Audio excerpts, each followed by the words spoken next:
Hit well to center field. Deion Sanders going back to the wall, and it is gone. Bo Jackson homers. It's over, and the Cubs have finally won it all. Sean Taylor will glide to the end zone. Let's go! Off the face-off, the Capitals have won it. 81-point game, 55 in the second half. Ladies and gentlemen, you have witnessed the second greatest scoring performance in NBA history. Thank you for tuning in to episode 9 of the FBAS podcast. That is Facebook All Sports. You're either downloading us, listening to us, streaming, or maybe you're listening to us live on the RTF Sports Network. This month we are nominated for Show of the Month, so definitely visit rtfsportsnetwork.com, click the banner at the top, click Facebook All Sports, and vote for your favorite show. Guys, it looks like we're out to a big lead, but I definitely think we need everybody's support. Mamba mentality, guys. We need every vote, every day. Please give us all your support. Yeah, most definitely. It's a really cool opportunity. We need everybody's help. It's a long vote. It's a marathon, not a race. So hopefully we can continue the pace, and we're very, very thankful to everybody who's helped us out. So, we appreciate that very, very much. This is a big episode. We are breaking it up into 2 parts, but you're going to get it all in one shot here. We're going to be talking about the NFL Draft because that was a huge event that happened, and we're going to be talking about episodes 3 and 4 of The Last Dance. So if you liked episodes 1 and 2 that we recapped last episode, hopefully you guys will like episodes 3 and 4 as well, but you're going to have to wait till we get to the draft stuff because NFL is God in sports. Absolutely, baby. It's the moneymaker. We all know that. Yeah, most definitely. That's the way we got to go. As much as we all love what's happening currently with The Last Dance, the NFL and the NFL Draft is our bread and butter, baby. So the NFL Draft went by. We decided to take 12 different divisions and go through them and kind of pick winners, pick some losers, a couple questions that we had. I know Dan knows these prospects a lot better than me and Jesse do, so maybe he can give us some insight on some of the things that we didn't quite fully understand. I know we wanted to kick things off with the AFC East. Jesse and I are both Patriots fans, so that'll give us a chance to kind of touch on that. We're going to finish off with the NFC South, which is going to give Dan a chance to go on his favorite team, which is the Buccaneers. Guys, I don't know about you. I had for the AFC East, I had the Dolphins winning this draft. I guess when you have 3 first-round picks, it's kind of tough. If you lose the draft with 3 first-round picks, you really shouldn't be drafting. But they get Tua, the quarterback of the future. They protect him with Austin Jackson. The one that boggled my mind a little bit was Noah Igbinoghene. I don't know really how you say his name. He's a cornerback. They didn't really need a cornerback at that point in the draft. It's not one of their big needs. Safety's a bigger need. Running back's a bigger need. And you had all the running backs on the board at that point. You had better corners on the board at that point. If you really wanted to go cornerback, Diggs was still there. Gladney was still there. So I really didn't understand that pick. They do rebound with Hunt, which they can put at guard, more protection for Tua. And I really love the pick of Raquan Davis, the defensive tackle. But the biggest thing for the Dolphins for me was signing undrafted free agent Benito Jones, defensive tackle. He was actually the number 7 rated defensive tackle in the draft. He went undrafted, and they signed him as an undrafted free agent. Yeah, I love Miami's draft. They're definitely my winner as well in that division. I don't think that division had a great draft. I don't think it was a bad one by any means, but outside of Miami, I had them all graded B-minuses, so it's not anything to write home about, but I do think Miami had an A. I was a big fan of the Tua pick, especially to get him at 5 and not have to move up and get any capital was huge. I actually am not a fan of the Austin Jackson pick. I'm not a fan of taking guys in the first round who aren't going to contribute right away, and I don't think Austin Jackson's able to start right now. I get he fits their timeline, but to me, that's probably the one pick I didn't like. Noah Igbinoghene out of Auburn, the cornerback. I actually didn't hate it. He fits their defense perfectly. He's a man cover corner. That's what he does, and he does it well. And when you're in a man coverage team, you need corners, all the corners you can get. So I think he kind of fits really well. I get it's not necessarily the biggest need, but, slot cornerback's a huge need for every team nowadays, so I think that fits. Robert Hunt and Solomon Kindley, both the guards they drafted, I think they end up starting for that football team. So I think they did a great job coming away there. Like you mentioned, Raquan Davis. They also got Jason Strowbridge in the 5th, who I think is a really, really underrated defensive player. He can kind of play outside or inside. I love his versatility. And then Curtis Weaver also in the 5th I thought was a great steal for them. He's got production. He's got technique. Yeah, he doesn't have the athleticism and the length you look for as a pass rusher. But overall, I think they did a fantastic job. And Brian Flores, no surprise, coming from his pedigree, I think is off to a great start building a good team. I really enjoyed the Dolphins draft as well. To be honest with you guys, it's not my favorite. My winner of that division is actually going to be the Jets. I think being able to draft Becton in the first round, we talked about him being one of the prize tackles there in the first, and then being able to pair Darnold with an awesome receiver like Mims, a guy that fell to the second. I thought that was a really great draft for the Jets. So I agree the Dolphins had a great draft, but having 3 first-round picks gives you the luxury of maybe not being looked at as hard. No, I'm glad you mentioned the Jets because, I mean, honestly, they did have a very good draft. I mean, there were some picks I didn't like. Jabari Zuniga, I didn't love it in the 3rd round. I thought there were better edge rushers. I think he's kind of going to fizzle out in the league. But Ashton Davis, I've mentioned him before on the podcast. I'm a big fan of his. I think he's going to really excel in that defense. And him and Marcus May can kind of play the safeties now, and then it frees Jamal Adams to pretty much do whatever he wants. I think that's huge. Denzel Mims, I think, is a great ad. Overall, I really do think they had a good draft. Miami's the top for me there. Yeah, I liked New York Jets draft in the sense that they took Becton with that first pick. I really thought they were going wide receiver. All the mock drafts had them taking a wide receiver. But I really felt like getting an offensive tackle, if he's there, was the right move for the Jets. And I thought that they got a great one with Mekhi Becton. And then I think before we get to the Patriots, I had the Bills. I really liked their draft as well. Ipanisa in the 2nd round. You figure their 1st round pick is Stephon Diggs. 3rd round, they get Zach Moss, which I thought was a good value in the 3rd round. The thing that puzzled me, the Gabriel Davis at wide receiver, I didn't understand why they didn't really need wide receiver. It wasn't a position of need. So again, kind of just discounting where they got that position, and then getting Jake Fromm in the 5th, I thought was a good value for him as well. Yeah, it was an overall good draft, like I said. I think every team in this division had a pretty solid draft. I don't think anybody bombed it. I don't think anybody did exceptionally well outside of Miami, like I said. But Buffalo, I think AJ Epinesa shouldn't have been there. He's a good talent.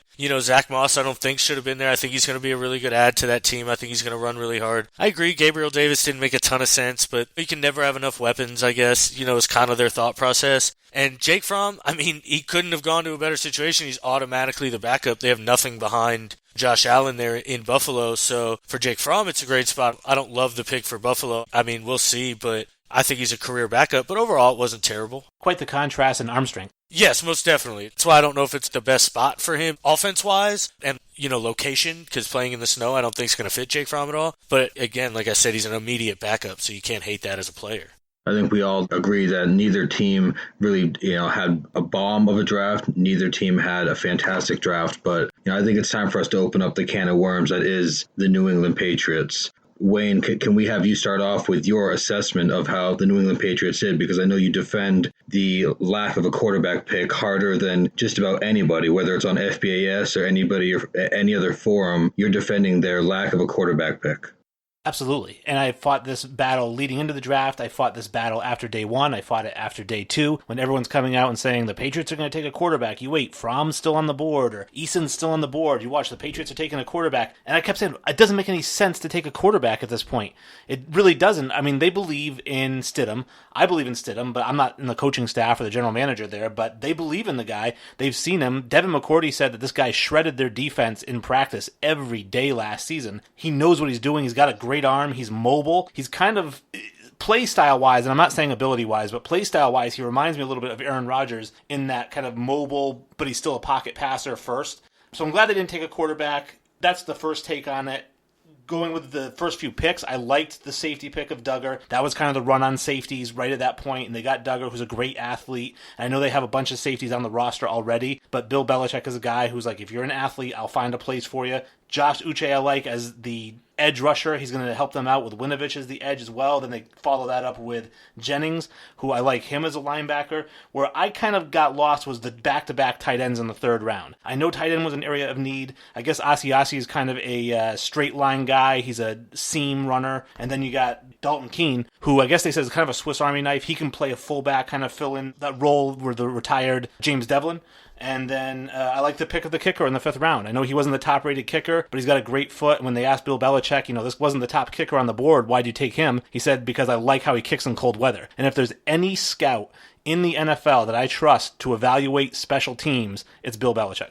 Yeah, I guess. I mean, I'm never going to be in the camp. If you take a kicker in the draft, I think it's a bad pick, plain and simple. So I guess that's kind of where I'll start to disagree. I do think New England had, I would say, the worst draft out of this group. Again, I have them rated as a B-, so it's not like they had a bad draft. I just didn't, out of the group, I didn't really love what they did. I like Kyle Duggar. He's going to be a versatile guy. I think he may end up playing a little bit of linebacker, slot corner, safety, kind of thing like that. And, Patrick Chung's out the door soon anyway, so Kyle Duggar will step right in. He's a little old, which I think is why he may have fallen what he did. If he was 21, I think he goes first round, but he's an older guy. So you mentioned Joshua Uche. I'm a huge fan of Joshua Uche. He actually had the highest pass rush win rate in the NCAA last year over Chase Young, over AJ Epinesa, over all these guys. He had the highest win rate. He didn't have a ton of reps, but he had the highest win rate. I didn't love the Anthony Jennings pick. I don't really like what he brings to that defense. I don't think he's a great edge rusher. I don't know. Maybe they have a different role for him envisioned. I'm not really sure. And then you mentioned the two tight ends.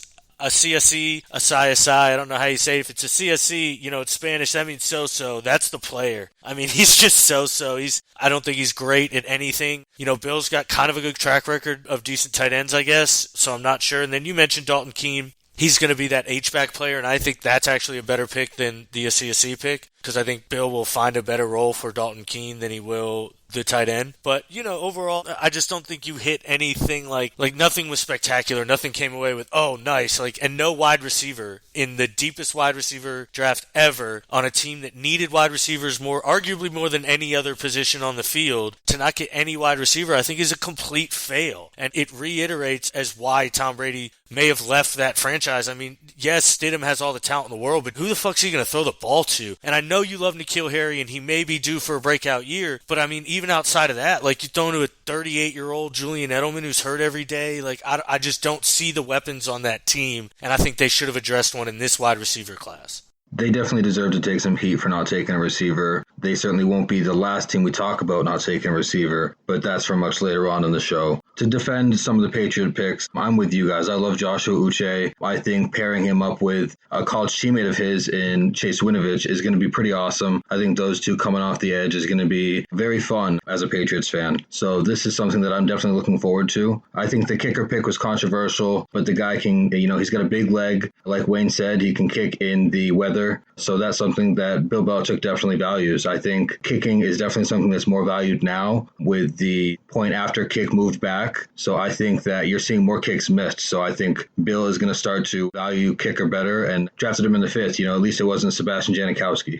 But I think we all predicted the Patriots were going to go ahead and trade back in the first. I think it was a smart move for them. It allowed them to make more picks. I don't know a ton about the picks. That's Sully's job is to research these guys. But I think that, to be honest, just looking at the paper, they grabbed positions that they needed. So I'm happy with the draft, and we'll be able to grade this much better a couple years down the road. But as a Patriots fan, I'm happy because in Bill we trust. And I do think that pairing Uche with Winovich is nice. They'll probably have them on the same side. The guy that I really liked that was hurt a lot last year, and he's on the roster now, he wasn't picked in this draft, is Dietrich Wise. I think is a guy that can get after the quarterback. When he's healthy, he's always in the backfield. He's always around the quarterback. So I'm hoping that he can stay healthy, and that would really boost their pass rush. No, I agree. That's a good shot. Dietrich Wise is a really good player. If he can stay healthy, I think it's a great get. And, Chase Winovich had, I think, a really successful rookie year. And I understand voting through the pass rush. Again, I just think this wide receiver class was so special. And just to not get any part of it. 36 wide receivers were taken in total, which is tied for the most ever. 13 went in the first 2 rounds. 10 teams took at least 2 of them. And you guys didn't come away with 1. That just blows my mind. Well, Dan, does it really blow your mind when you look at Bill Belichick's history of drafting receivers? Has he ever drafted a really good one? At that point, I don't know, you take all these shots at tight end. I think in this draft especially, take multiple shots at the wide receiver position. Your odds of hitting one this year were so high, I think. Even in late rounds, Darnell Mooney was there in the 5th. You know what I mean? A lot of people liked him a lot. John Hightower was there in the 5th. Quintez Cephas, Colin Johnson. All these guys were there. Tyler Johnson was there in the 5th when you guys took a kicker. And again, yes, I understand kickers valued, especially in New England, but I just see wide receiver as such a premier position where you have to have multiple good players. And I just think Bill's kind of falling behind the trend here. That's all. No, man, they just signed Marquise Lee. We're all set. All right, boys, we going to move on to the next division? Yeah, we got the AFC West. Do you want to take the lead? Or? Yeah, I'm definitely ready to do that. My winner is actually the Broncos. I think the Denver Broncos had the best draft for the AFC West. I think being able to draft both Jerry Jeudy and KJ Hamler in the first 2 rounds, it's wonderful for that offense. They really need to support Drew Lock. They did in the running game. They're now doing so in the passing game. So I think that was fantastic for them. They drafted a tight end, I believe, in the 4th round as well. So again, just adding weapons to that offense. I've got the Denver Broncos as my clear-cut winner in that division. The Chiefs not far behind, though.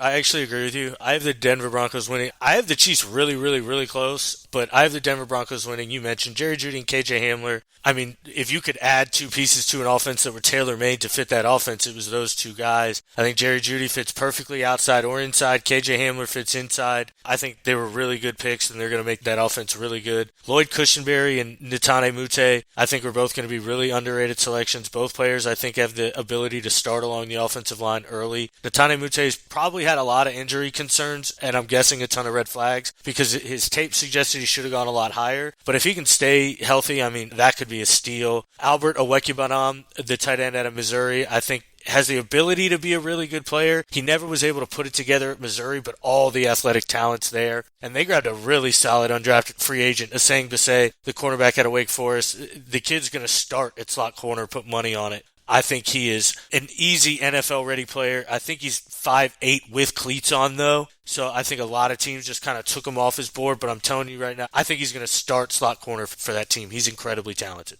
I had the Broncos as second, so kind of flipped with you guys. I had the Chiefs winning the draft, and I had the Broncos second. My only question with the Broncos was taking the back-to-back receivers, KJ Hamler in the second round. You'd already addressed the wide receiver need. Offensive tackle still a need. And on the board, you still had Josh Jones, you still had Ezra Cleveland, you still had Lucas Niang were on the board, and you decided to pass on them and took Hamler, who wasn't even the top-rated wide receiver at that time. Mims is still on the board. Bryan Edwards is still on the board. So that one was kind of a puzzling pick to me. With the Chiefs, I really like Clyde Edwards-Helaire. He's not my favorite running back in the draft, but I think he does fit their system, and I think he's going to be a good fit there with what Kansas City does. I think he's basically a Brian Westbrook type, and I know Andy Reid knows how to use that guy. Great comp. Yeah, I think when you look at Willie Gay, I think was a great grab at 31 in the second round. Lucas Niang, again, they get him in the 3rd round. A lot of those offensive tackles went really later than I expected. And then undrafted free agent, they get Javaris Davis, cornerback, and I thought that he was the 12th rated corner in the draft, and they ended up getting him as an undrafted free agent. So overall, I know it was close, Broncos, Chiefs. I kind of went with the Chiefs first and the Broncos too.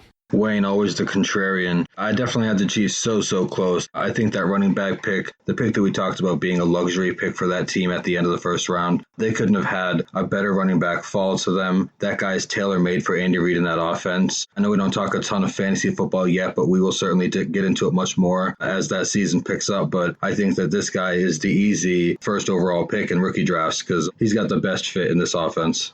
Yeah, Clyde Edwards-Helaire is a really good fit. I do think it's a luxury pick, and, I do think cornerback was kind of a big need for them. But, Clyde Edwards-Helaire, like you guys mentioned, is the ideal receiving threat in that team. Brian Westbrook is such a good comp. I mean, that's fantastic. I think I could really see that out of Edwards-Helaire. I think we know how much I love Willie Gay. I had him rated as the 2nd best linebacker in the draft, if not for the character concerns. But, man, the guy's got talent oozing, and I think he's an instant starter. And then Lucas Niang, I think he contributed at either tackle position or either guard position. So I think he's going to be a really versatile guy along that line. So I agree. I think it was a really good draft for Kansas City, which is no surprise for Andy Reid. I mean, the guy's a vet.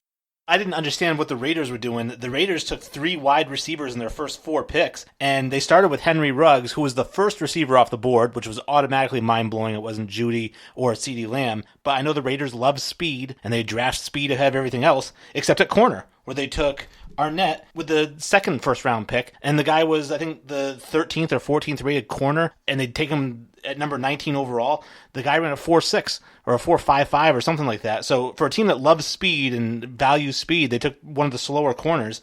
And then, again, Bowden at 3 and 16. Bryan Edwards isn't bad at 3.17, but, again, 3 wide receivers out of your first 4 picks. I didn't understand that. I definitely agree. I think that the Raiders had the worst draft of this division. They took the right position with their first of their 2 first-round picks, but the wrong player. I think that Al Davis's shadow lives on. Speed. This isn't as bad as the older Darius Hayward-Bay pick, but Ruggs, I still obviously love him as a player. Roll Tide. but I just don't think it was the best pick for them. Mayock has a knack for taking cornerbacks that he knows more than others do. So Arnett, I don't like the pick just like you don't, Wayne, but Mayock must like him. So these guys are my clear-cut losers. I didn't like the draft at all. And then the Chargers, they're probably my second loser. I didn't like Herbert at 6. I don't like Herbert at all. And then to trade back in the first round to get a linebacker that I thought that he wasn't even the best linebacker that at that point in time. I thought that the Raiders were bad and the Chargers were almost as bad. Yeah, I mean, I think I may have them neck and neck with another team as the worst draft in the whole thing. I don't think I liked a single Chargers pick. I mean, Kenneth Murray is maybe a day one contributor. I think he'll start, but I'm not really in love with Kenneth Murray. I don't think he offers a lot in today's game as far as coverage. I think he's a sideline-to-sideline, bang-him-out player. And, I mean, he may translate and make a ton of tackles, and prove us all wrong. But, again, I didn't think he was the best linebacker on the board. And you guys know my feelings on Justin Herbert. I don't think he's going to be a good quarterback at all. I think Los Angeles was a bad situation for him to go to. I think they should have traded up and taken Tua 100%, and I think they fell for the smokescreen that Tua wasn't going to go to Miami. I don't know what happened there, but I think they had a terrible draft. I graded it an F. Las Vegas was really weird. It was a roller coaster draft. There's some picks I like a ton, and there's some picks I don't like at all. I actually like the Henry Rugg picks a lot. It was probably the best pick in general, but I mean, you can't hate grabbing a dynamic wide receiver. Yes, maybe Jerry Jeudy was a little better, but there were some injury concerns about his knee that were flagged right before the draft. I think CeeDee Lamb should have gone here, but Henry Ruggs is a good pick. Damon Arnett's obviously a confusing one. He's also 25, and I hate drafting old guys. Like, he's going to be 30 by the time his rookie deal's over. I don't know. I don't like that at all. Lynn Bowden, or Bowden, however his name is pronounced, I'm not entirely sure, is going, I think, to be a really good chess piece for them, but I don't know if I love it, like you said, with grabbing that much capital in the same position. I'm not a Bryan Edwards fan. Over 70% of his production came off screens last year, and I don't like that number at all. Plus, you talk about speed, I'm pretty sure he ran in the 4.6s. But Amik Robertson, I think he's going to start at nickel corner. I think he may be one of the better nickel corners in this league in a short amount of time. I'm a big fan of his. So, there's some picks I like and there's some picks I don't. Overall, I don't think they had a great draft, but the Chargers just, I think, really shit the bed. So I think it's two teams that excelled and had tremendously good drafts. Both the Broncos and the Chiefs I actually rate as A drafts. And then the Chargers and the Raiders, I have them rated as really low drafts. So that's night and day in that division. So now on to AFC North, and honestly, I think this may be the best division in all of the draft. They killed it. Baltimore overall just absolutely crushed this draft. They're, I think, my clear-cut winners. They grabbed so much value at every spot in the draft, and it's just insane. Patrick Queen to fall to them at 28 is one of the biggest gifts I think that's ever happened in sports. I mean, the guy's tailor-made to fit this scheme. He has so much talent, so much speed. It's insane that he fell to them at 28. I thought he was going to go a lot earlier. J.K. Dobbins in the second round. I mean, I'm not a big fan of taking running backs early. You guys know that, and I think second round is early in the NFL nowadays. But J.K. Dobbins fits that team and what they do. They want to run the football. That's such a good pick. Justin Matabuke is such a great value. Interior defensive lineman that's going to make a difference and an impact. Devin Duvernay is a speed demon who's going to open up the entire field. Malik Harrison shouldn't have been there in the third round. I mean, he's a starting caliber linebacker. Ben Bredesen is an interior offensive lineman that's going to give them valuable depth. Geno Stone in the seventh round is probably my favorite pick. I think I've talked about him before on the podcast. There's not a better heady, instinctual player in this entire draft than Geno Stone. He knows what play you're going to run on offense before you run it 90% of the time. If you watch his tape, it's crazy how often he's in the perfect position. And in that defense where it's kind of zone dictated, I think he's going to be so good. I mean, overall, Baltimore absolutely crushed this draft. I think they did such a good job.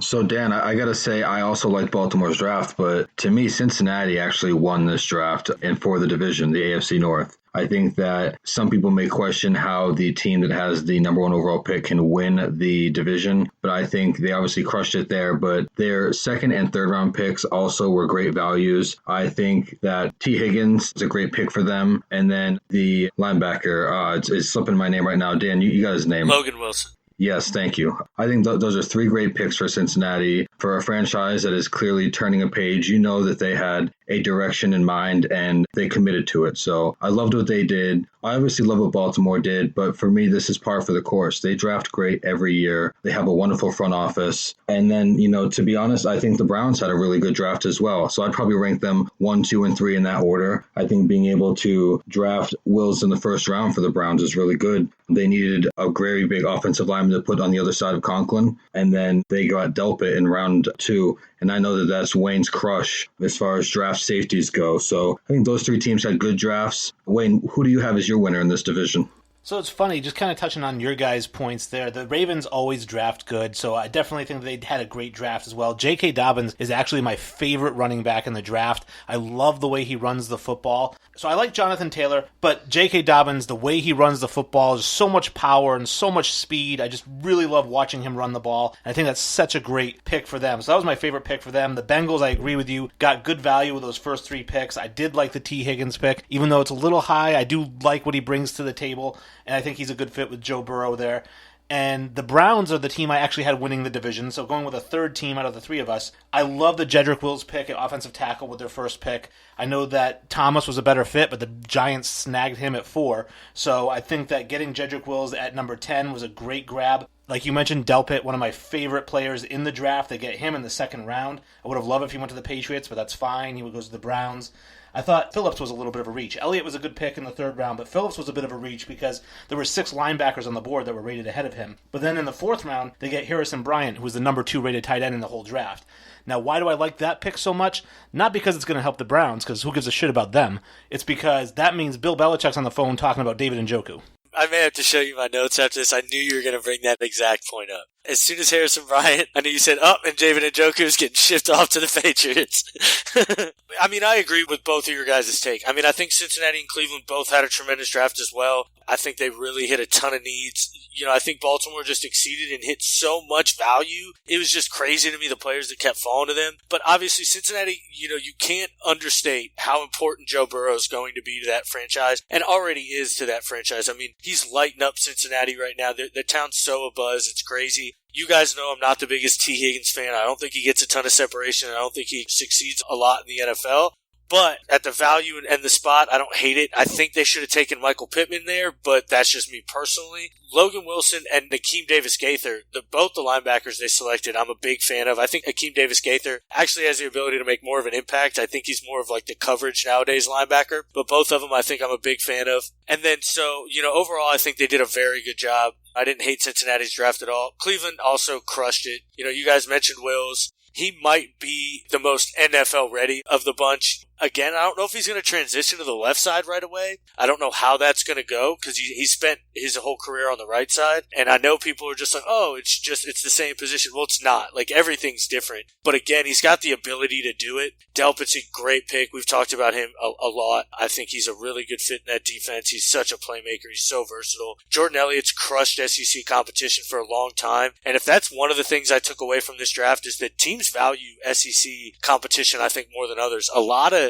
SEC guys, I think, were drafted ahead of other guys on my board, and I noticed that as the draft was happening. I'm glad you pointed out Jacob Phillips. I don't think he fits the draft at all, especially with the linebackers that were available. And Nick Harris, I think, was a sneaky good pick in the 5th round. I think he's got the ability to start at center if he gets a little base strength. He's always in the right position. Technically, he's very good. He's just not strong enough yet. So if he gets in an NFL camp and gets strong, I love Cleveland. By the sound of it, I think it sounds like we all weren't a big fan of the Pittsburgh Steelers draft, and they are who I have rated as the worst draft in this group.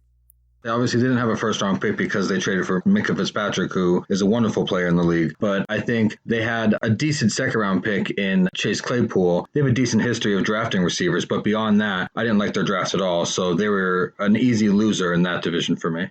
Yeah, I didn't hate Chase Claypool. I think he's a good player. It's just, I think there were bigger needs and other players available. Alex Highsmith has a big ceiling, and I think he can play well. His level of competition, you're not sure what you're going to get from Charlotte. Kevin Dotson was a player who I think went higher than a lot of people who followed expected, but I think he kind of went where a lot of NFL evaluators expected him to go. It's just a draft I didn't love. I didn't hate it, but I didn't love the draft overall. And in the division where all three of the other teams had such a team-improving draft, like a vastly team-improving draft, Pittsburgh just kind of default turned out to be my loser of this division. I think the biggest reason that the Steelers ended up being the loser in the division is because, well, they're the Pittsburgh Steelers and a bunch of losers. So, Steelers fans, don't forget to vote for us for Show of the Month. I mean, or don't. Either way, it's up to you. All right, so the AFC South, we're kind of wrapping up the AFC here. I had the Jaguars winning the draft. I think that they addressed all of their needs except for tight end, but I love C.J. Henderson. Clavon Chaison's a great pick. I think Laviska Shenault was probably my favorite pick that they took. I like Hamilton. They get him in the third round. Jake Luton I have on here just because it's like, well, they get a backup to Minshew. They needed that, and they get somebody in the sixth round. I don't even know if he'll make the team. But undrafted He may. He may. Undrafted free agent, they got J.R. Reed at safety. He was the number 10 rated safety, so it's a good undrafted free agent signing for them. My biggest thing, I said, to really hammer down with an A+ for me, I loved all the picks. Like I said, I like Hamilton as a pick, but I would have liked it better if they'd taken Gallimore there. Yeah, no, I think they crushed it. I have Jacksonville winning as well. I'm really glad you mentioned J.R. Reed. I'm not entirely sure. This is where I wish I had some kind of NFL Connect or something. I got to know why he fell. I think J.R. Reed should have gone in the 5th, 6th, 4th round range, that area, and I'm not sure why he went undrafted. I mean, he seriously has a chance to start for that team, I think, like, legit. C.J. Henderson, we've talked about, incredibly good in coverage talent. I think he just made sense for them at 9, just such an easy pick. Clavon Chaisson, apparently they keyed on him hard. If C.J. Henderson wasn't there at 9, there's talk that they were going Clavon Chaisson at 9, which I think would have been crazy, but I mean, to get him at 20, obviously they loved. You mentioned Viska. I think he might end up being the steal of the draft, especially in that offense. I think they're going to give him the ball a lot underneath because that's what Gardner Minshew does best. Just dump the ball, and I think Laviska is going to have a chance to shine if he's healthy. Ben Barch could start at either tackle or guard. I'm a big fan of his. I know he's got the under 34-inch arms, which everybody hates at offensive tackle, but I think he's got the ability to play there or at guard. I think I came away really enjoying what Jacksonville did, which is a surprise because that franchise is normally a mess. Yeah, we actually all agree to Jacksonville winning the AFC South, the draft at least. I think their first 3 picks really knocked it out of the park. I do actually want to mention the Titans as honorable mention. I really like their first 2 picks. I think being able to get Fulton, where they got him in the second round, considering some of the corners that went before them, we'll get into some of the other corners that went before them, but I think that Fulton is a good corner to get in the second round. So Titans were my honorable mention, but I do agree Jacksonville is the winner of that division. See, I had the Colts finishing second because I really loved the Colts draft. I loved them getting Michael Pittman at the start of the second round. I liked the Jonathan Taylor. I think he's going to be really great there, although I think that means that Marlon Mack might be on his way out with the drafting of Taylor. And I like that they got Jacob Eason in the 4th round because I know there were talk that, Jacob Eason could have been a second-round pick. I know there was some buzz. Obviously, anything can happen before the draft, and the buzz is usually just smoke screens. But I think they get a guy that they can groom at quarterback as the third-string guy behind Brissett and Rivers. Yeah, no, I agree. I liked Indianapolis' draft. I'm not a huge fan of Jonathan Taylor at the spot they took him. I mean, you guys know my issue with him and his fumbles. And fumbleitis. Yeah. It's like every 2.5 games, this guy drops the ball. Yeah, and I mean, you just can't have that in the NFL. I mean, maybe, they can get it out of him. But I'm not a big fan of that in the NFL. I don't like how that translates. But I'm a huge Michael Pittman fan, and I'm a huge Jacob Eason fan, especially in that system, in that offense, learning behind Phillip Rivers, who's a gym rat. I mean, the guy just lives for film, and I think if he can implement that onto Jacob Eason, I think the sky may be the limit. Overall, though, outside of Jacksonville, I think this entire division just did an awful job. Outside of Christian Fulton, I didn't like a single Tennessee pick. Isaiah Wilson, I just don't see it, especially at 30. I just think you could have gotten such a more impactful player for a team that was so close to a championship last year to get a project offensive tackle that's probably not going to have a huge impact in year 1. I just don't really understand. Christian Fulton, I think, was a nice get, but beyond that, I don't think they did anything really to improve their ball club. And Houston, Dan, it's bad. I mean, Ross Blacklock, I think, is a good get. I think he's got a ton of talent. He's a 4-3 defensive tackle who's going to be a strictly 3-tech and shoot the gap. But after that, I think Jonathan Grenard is arguably the biggest reach of the whole draft. I wasn't a huge fan in round 3. I don't think he really kind of fits their defense. Charlie Heck, I think, is just nothing more than a backup tackle. Again, I don't think they really added anything to a team that I think we all think is a pretty good ball club, and they just didn't really add much, and I just hated it. Well, what they did add was a second-round pick for DeAndre Hopkins. How about that? Woo! I mean, to lose DeAndre and get, nothing back, I don't know. That team is just bad. Yeah, that defensive tackle pick in the second round is the only pick worth mentioning for them. The Texans and Bill O'Brien suck. The NFC East, we start off with, I have the Dallas Cowboys winning this draft, and I want to say something. I've said this on other podcasts that we've done. I think that Jerry Jones is the best drafting general manager in the NFL. Now, he does a lot of things bad. He's got hands-on when he shouldn't. I don't think he does a very good job picking the coaching staff. He may not be great at signing free agents or retaining his players, but when it comes to drafting players, I don't think anybody does it better than Jerry Jones. And I mean, getting CeeDee Lamb at number 17, obviously that's just luck that fell to him, but still, he knew enough to take him. Trayvon Diggs with his next pick, Neville Gallimore with the next pick. I like Reggie Robinson, Tyler Biadasz as the center. You needed a replacement on the offensive line.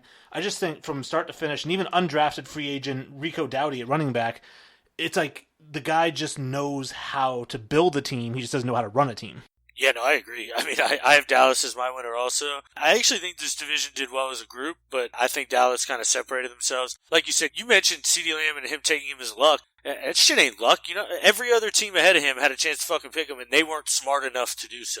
So, I don't know. There are different variations to how you draft, and I think what makes Jerry Jones so good at it is he's going to take the best talent available, almost kind of regardless of need a lot of times. Now, yes, he's going to grab his needs and things like that, but if there's a talent like CeeDee Lamb there, he's going to grab him. Yeah, wide receiver isn't the biggest need, but you can't pass a guy like that. Trevin Diggs is just a perfect fit for that system. I don't know if he's going to have the best first year. I think he's going to get targeted a lot because I think he's going to start. But, I mean, the guy's just such a good talent. You guys know how much I love Neville Gallimore. I mean, in that defense, too, wow, I think he's going to make a great impact. That may be, your sneaky biggest impact of the draft for them. Tyler Biadasz, he's got shoulder issues, but he's a 3-year starter at Wisconsin. He's a Remington Award winner. I mean, the guy's got the pedigree. Even if you only get 5-6 years out of him, if it's high-value years, it's a great pick. And then Bradley and I know they waited too long, I think, to address their edge, but to get a guy like Bradley and I that late in the draft, who I think I've talked about, has some of the best hands and some of the most violent, strong hands in the entire draft. I think that's a guy, if he can just get over that athletic edge and that athletic hump,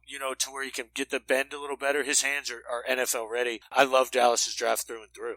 I concur with you guys. I think that need is overrated a lot of times, and teams like the Las Vegas Raiders passed on CeeDee Lamb, and it fell right into Dallas's lap, and a wonderful player to add into this offense. When you think of their offense before this pick, was it something they needed? No, but it's fantastic value. This guy is going to be amazing. So I love what the Dallas Cowboys did top to bottom, like what you guys said. They had great picks, especially in the first 3 rounds. I also like what the Giants did. I think that in round 1, it honestly shocked me that they went Andrew Thomas over Simmons and over some of the other O-linemen. But, the more you read about him, this guy is for sure one of the elites that was going to be drafted at the offensive line position. And then I certainly liked Xavier McKinney a lot. I know that Dan liked him as well. So I think that it was a good second-round pick for the Giants. Is he going to replace Landon Collins? No, Landon Collins is an NFL All-Pro, in my opinion. But another Alabama player, Roll Tide, and I think that the Giants had probably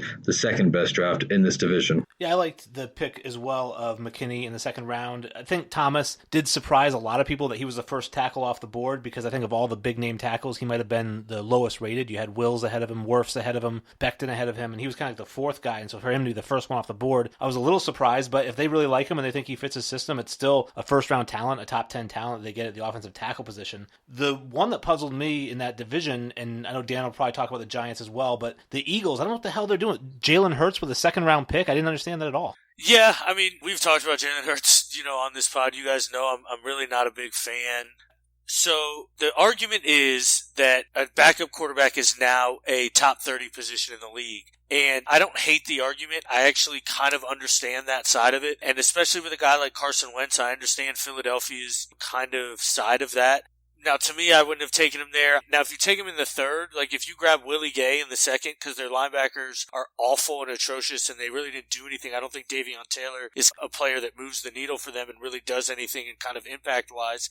So if they go Willie Gay in the second and then go Jalen Hurts in the third, and granted, he may not be there, blah, blah, blah, but I'm just saying in an ideal world, I think that's his best value. Overall, though, I think they had a good draft. I think Kayvon Wallace is an instant contributor, and I think he's arguably the best nickel corner. I know I've said that a lot about other different players, but I think that's such a big position in this draft, or in this league now, that it's so important to have a really good third corner. Nickel is essentially the base defense now, and Kayvon Wallace was essentially Isaiah Simmons. If Isaiah Simmons was playing slot corner, well then Kayvon Wallace was safety. If Isaiah Simmons was safety, then Kayvon Wallace was the slot corner. If, he played linebacker a lot too, so he was kind of that guy. He's just nowhere near Isaiah Simmons' athletic ability. And I think Jack Driscoll's a versatile player along the offensive line. Overall, though, I think they're going to get bashed for that Jalen Hurts pick, and I don't think it was the worst pick in the world. I think they had a solid draft overall. Jalen Reagor's a really good player. To touch on the Giants just for a bit, Andrew Thomas was my number 2 offensive tackle, so I think he went kind of in the spot he should have gone. Landon Collins doesn't play for the Giants anymore, Jesse. He plays for Washington, so he won't have an issue. Kenny getting playing time there. I do think he's going to have an issue. Him and Jabril Peppers are kind of the same player. They're both kind of in-the-box safeties, I think. So I don't know how Xavier McKinney's going to be in a true deep safety role, so we'll see how that plays out. Overall, though, I think they had a solid draft. Darnay Holmes is a really good corner. I think he's got a lot of ability, again, in the slot. It looks like, a lot of teams targeted that position this draft, and that's kind of a common theme for me, is it's a very valued position, in my opinion. So what was your take on Jalen Hurts, Jesse? It was certainly a puzzling pick. I didn't expect him to go to that team. I can certainly agree with you guys, or at least your take, Sully, that it makes sense for the Eagles specifically. We know about Wentz's injury history. I mean, for goodness sake, Nick Foles won them a championship, so Wentz has a lot of injury history, so it makes sense to grab a quarterback. I just don't know if this was the right offense for them. So puzzling to say the least. Not my favorite quarterback pick. I wish him the greatest success, being a former Alabama guy and then moving over to Oklahoma, but not my favorite pick. I think I'd be remiss if we didn't talk about the Redskins at all. We know that we have a couple FBAS guys that love the Redskins. Sully, we know they drafted a potential all-pro guy in Chase Young for the next few years, but who else did they draft in this draft here? A lot of FBAS guys may hate me for this one. I wasn't a big fan of Washington's draft. I liked a lot of the players they got, but not the fit and value, kind of. So Chase Young's a Hall of Famer. I mean, the guy, he is what he is. He's going to step on the field day one, and I think he's going to be a top 10 pass rusher in the league. So that immediately gets you a B, I think. You know what I mean? Antonio Gibson, I don't think I talked about him enough during the draft process. But, I mean, at 66, I think was just too early for him. I didn't like him there. And I also don't think it's a need that needs to be addressed on a Washington Redskins team where there's 1,000 other needs at every other position. They traded away Trent Williams and got a 5th and then a 3rd next year, and then didn't really address the tackle position in the 3rd round with Josh Jones, which would have made a ton of sense. Now, they did it with Sadiq Charles, who I actually like as a talent, but I mean, the off-the-field issues are going to be something that you got to worry about, and I just don't think he's a plug-and-play player. So, Dwayne Haskins is going to be in kind of the same hell he was last year with no real protection. Antonio Gandy-Golden, I love him a lot. I actually really do. I'm a big fan. I was one of their picks I really liked. However, again, I don't know if he's NFL ready to contribute, and they need a receiver that's NFL ready. They did sneakily get Thaddeus Moss as an undrafted free agent, which the guy who told him to come out of this and go into the draft, I think is a fail. I think he should have stayed one more year. But Moss going undrafted hurts, but, I think it's going to be a good pickup for Washington. Yeah, I agree that Washington did not have anything that really wowed me other than Chase Young. Other than that, the rest of their picks are just kind of yawn to me. Again, as a Redskins fan, maybe you feel differently. I know with the Patriots picks, every pick I was like trying to justify in my mind how this guy's going to make an immediate impact, and maybe Redskins fans do the same thing with their team. In the NFC West, my clear-cut winner is actually going to be the 49ers. I think earlier we talked about a team in the draft that had 2 first-round picks in Las Vegas, and I think we all agreed they pretty much busted with them. Well, here we talk about San Francisco having 2 first-round picks, and I think they nailed both of them. I think that Javon Kinlaw, as Sully has mentioned, is just a genetic freak, and to get him where they got him is awesome value. And then Brandon Ayuk, the more I learned about him after Sully brought him up in his position breakdown, I really enjoyed the guy, and I thought that this was a great place for him to end up. I think that being able to end up in San Francisco with Kyle Shanahan, this is a really great first draft for these two picks. So I'm really happy with the 49ers draft. I also really like the Cardinals draft. I think Simmons being able to fall at 8 is something that I didn't expect. And then Josh Jones, I think him, ending up as a third-round pick, the O-lineman out of Houston, I think that the Cardinals had a good draft. So they're my runner-up in that division. I mean, you say clear slam dunk winners, the 49ers. I think the Cardinals won this draft. It's not even a question in the West. I mean, Isaiah Simmons, arguably the most talented player in the draft. I had him ranked 3rd. Could have had him as 1 if you really wanted to. Josh Jones, I had him as my 16th overall player in the draft, I think. I mean, the guy is just, I think, was an NFL-ready player. If he doesn't even contribute at right tackle and they want to go with Marcus Gilbert, he'll start at left guard or right guard for him, too, and I think that's a great pick. Bryson Hopkins in the 4th round at tight end, I think is solid value. They addressed the defensive line in Leaky Fotu and Rashard Lawrence, so I think we're good. Oh, yeah, and they got DeAndre Hopkins for a 2nd-round pick. I mean, we can't forget that. That has to be included, I think, in their draft grade. And I mean, that the value they got in their first 3 picks with Isaiah Simmons, technically DeAndre Hopkins, and Josh Jones, I don't think you're going to find anywhere else. They absolutely crushed this fucking draft.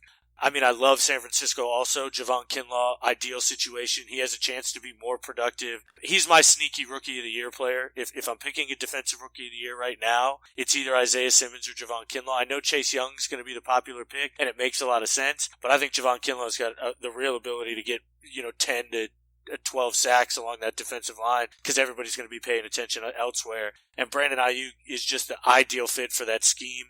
Kyle Shanahan values guys and their ability after the catch. I mean, he turned Deebo Samuel into a star. Brandon Ayuk's arguably more dynamic after the catch. So, you put those 2 guys in that offense, and I really do like what they did. They just didn't have enough, overall to, I think, they only had 4 picks total or something like that. But, I mean, I love really what they did. I'm a big fan. Yeah, I had the San Francisco 49ers winning the draft as well because I completely forgot about DeAndre Hopkins. So you changed my mind on that. The Cardinals definitely won the draft. But the 49ers, I did like Kinlaw. I liked Ayuk falling to them at 25 because I know a lot of mocks had them taking Henry Ruggs early and then trying to find a defender late. Well, they went with their defensive player early and they got a receiver late and it worked out great for them.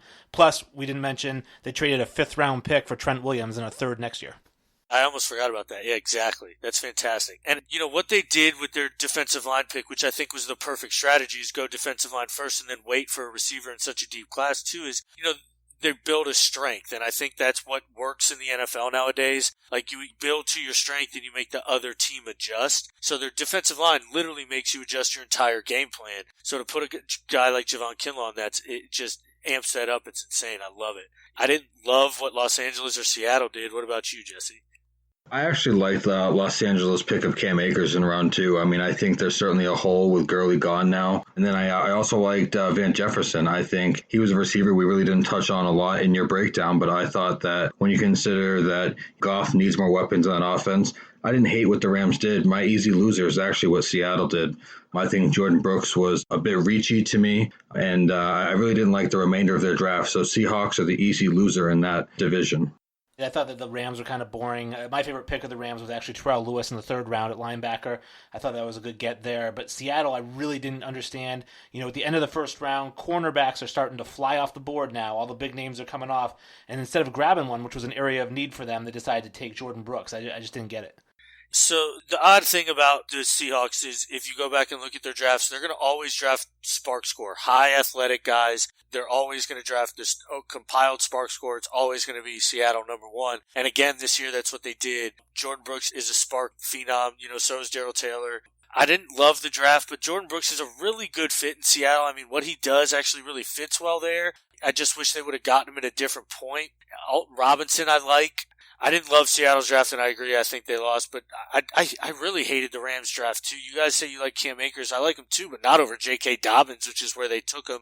Van Jefferson is a technician. I think he's going to contribute right away, especially in that offense. I like him a lot.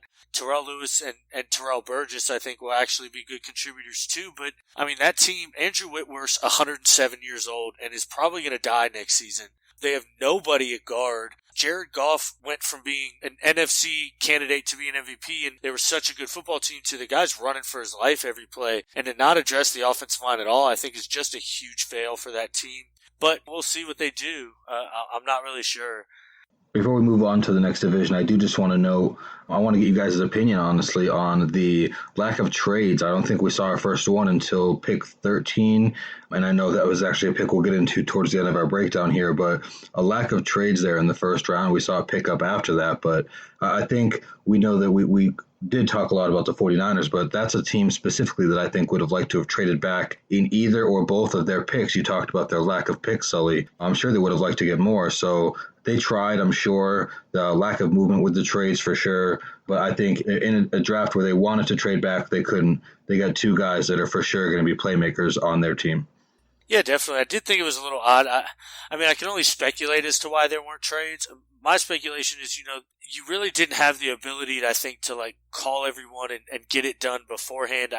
So the rumor is Tampa called everyone from 6 to 14 to move up, and they couldn't. I don't think teams really wanted to move down, and it takes two to tango, so I don't really have a significant reason, but I'm not entirely sure.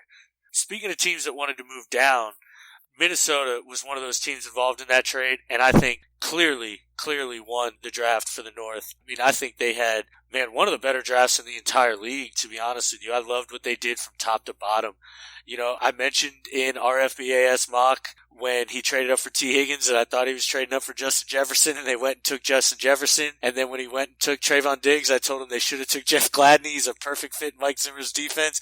And they went ahead and took Jeff Gladney. So I obviously love both those picks. I think Kirk Cousins is going to get an immediate relationship with Justin Jefferson and just really flourish. Jeff Gladney's battle tested. The kid has a ton of reps and a ton of targets at TCU, and I think he's just going to come in ready to play, and he's just feisty. I just love his game. Ezra Cleveland, we talked about, in the range of where he would go. I thought he'd go in the top end of that range, Wayne. He went in the bottom end of that range, but I still think that's a great get for Minnesota. I think they've got a real opportunity to have a player there that can start at guard and then move into offensive tackle if they need him to. Cameron Dantzler was good value. I think James Lynch is an interior defensive player that's really good. I mentioned Troy Dye, and I think he's one of the better coverage linebackers in this entire draft, so I obviously love that pick. I mean, I just think Minnesota did a fantastic job from top to bottom.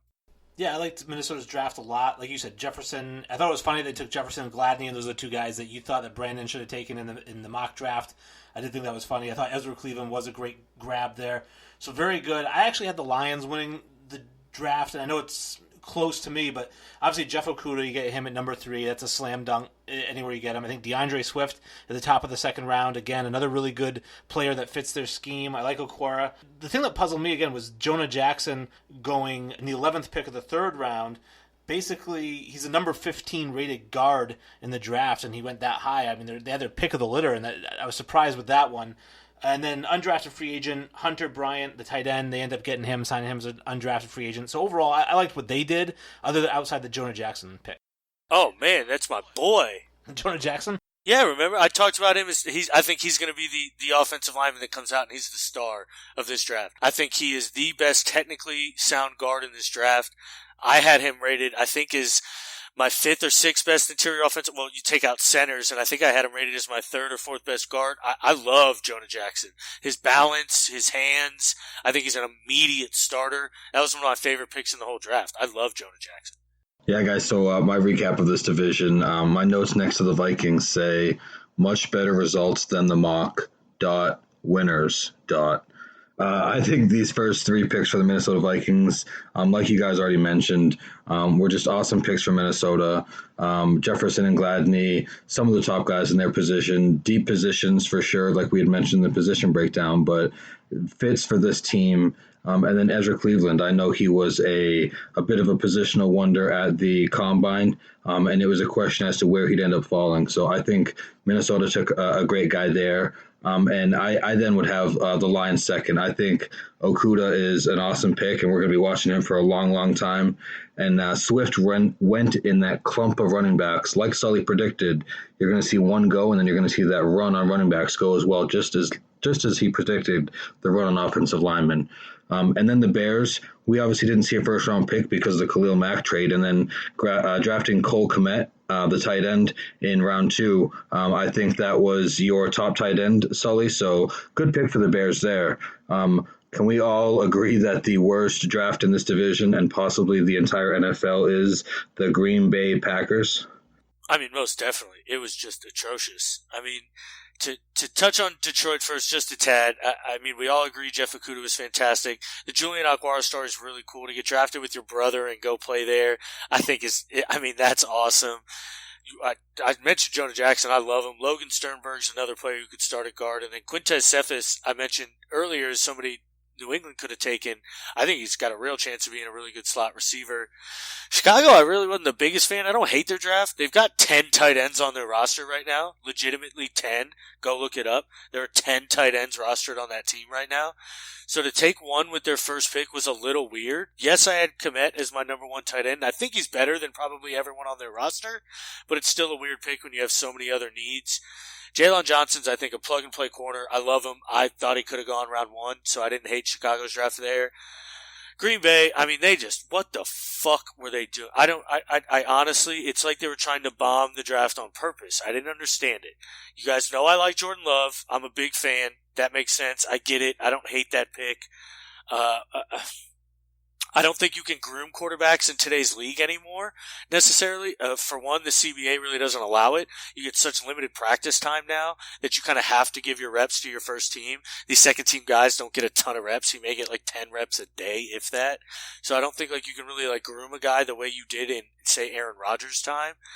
And then so it's not going to have as much weight. And then A.J. Dillon, I think he was my 12th or 13th ranked running back. I don't understand this pick at all. It doesn't make any sense to me. I've talked about him, praise, like a late round guy that may succeed, but to take him in the second just is atrocious, doesn't make any sense whatsoever. Josiah Deguara, I honestly, like, he's got some sneaky athletic ability, yes, but like, fuck, I mean, the guy's an average tight end. Like, I just don't know. To come away with your first 3 picks and get zero contribution to your football team immediately for a team that was so close to the Super Bowl makes absolutely no sense to me, and you'll never be able to explain it to. I just don't understand it. You could have gotten so much talent that helps your ball club, like, arguably 10 times better than A.J. Dillon and all these other guys. It just didn't make sense to me whatsoever. So I've got some quick hits on the Packers before, Wayne, I let you take the floor on them. My first one is, this is another team that we spoke about that didn't even think of taking a receiver when they needed receiver for Aaron Rodgers in the worst way. I think you can certainly criticize New England, Sully, for their lack of taking one, and it's deserved, but this team needed one in the worst way, and they didn't take one throughout the entire draft. Like you mentioned, 36 receivers taken, and they take 0. The next thing that I want to mention with them is, did they think this was the year 2024? And then thirdly, A.J. Dillon, if you go to PFF, I don't know how you really respect PFF, Sully. I don't know where you hold them in regard, but okay, perfect. So do you know where A.J. Dillon fell on their running back ranks? Probably out of the top 150. He was outside of the top 250. So it just makes those picks by the Green Bay Packers more and more puzzling for a new quarterback like Matt LaFleur. This did not look good at all. So, Wayne, take the floor. How do you feel about Green Bay's draft? Well, I think there's only so much that you can shit on a team, and I think that everybody has emptied their bowels on the Green Bay Packers. The thing that really stood out to me, outside of what you guys have said, is just I had seen a statistic or a meme, if you will, that just, they said the best player on the Packers last year was Aaron Rodgers, and their first-round pick was a quarterback. The second best player on the Packers last year was Aaron Jones, and their second pick was a running back. It just didn't make any sense. Yeah, speaking of memes, Aaron Rodgers has a total of 1 touchdown pass to a first-round talent. One. The guy has never thrown more than 1 touchdown to a player that was drafted in the first. Like, get this guy some fucking help. Like, I just don't understand it. I'll never understand it. And I mean, Brett Favre came out with an interesting take today, and he said, nobody thought I was on the way out, when I was on the way out. And then all of a sudden Aaron Rodgers comes in, and in 3 years I'm out the league, or I'm out the franchise. And, it looks like we're heading that way again. I mean, it just looks like Aaron Rodgers is not necessarily getting pushed out the door, but, when a team starts thinking about the future, your time's running out. Yeah, when we go back and we talk about the compensation about DeAndre Hopkins and the steal of a trade that was for Arizona, don't you think Aaron Rodgers would have loved Green Bay to give up their first or their second or some type of package to get a phenom like DeAndre Hopkins on that offense with him? Oh my God, he would have given up 2 firsts. I mean, you give up 30 quicker than you could try to give up 30 to get DeAndre Hopkins. Like that makes no sense. Like, I mean, I think the whole fucking league was blown by that one and would have traded a lot to if they would have known they could have gotten DeAndre Hopkins for a second and David Johnson. I think the whole league would have been lit on fire. Well, Sully, why don't you take us into the NFC South? All right, I will with pleasure take you to the NFC South, and not only to the team that I think won the NFC South, but I think the team that clearly won the draft, if you ask me. I think it's not even a question. It's an A+. I think with their first 4 picks, they got 4 starters, and that's the Tampa Bay Buccaneers. I don't care if it sounds full homerish. Tristan Wirfs was our number 1 rated offensive tackle. It's kind of out in the open now. We're not afraid to admit that. As I mentioned before, as soon as Andrew Thomas went, and then we didn't call Miami apparently, but we called LA and every team in between LA and us to get up to the pick that was currently on the clock, and no team wanted to move down. And then, we even at 13, we were ready to give whatever we needed to give up to make sure we got Tristan Wirfs even 1 pick early. I think he's an immediate starter on the right side, and obviously with Tom Brady, that's huge. Antoine Winfield Jr., I had rated as a top 30 player. To get him where we did, I think is massive. I think he's an immediate starter. Again, I've been bashing running backs all day, so I won't not bash Keyshawn Vaughn. I didn't love the pick at the time. I still am not a huge fan of it. I'm not going to be in love with every single pick. But again, I think he's a starter. And the way Tom Brady uses his running backs, he offers something that Rashad doesn't in the receiving game. And so I think Rashad Vaughn's, you talk about fantasy value. He may be your sneaky James White that gets 60 catches out of nowhere.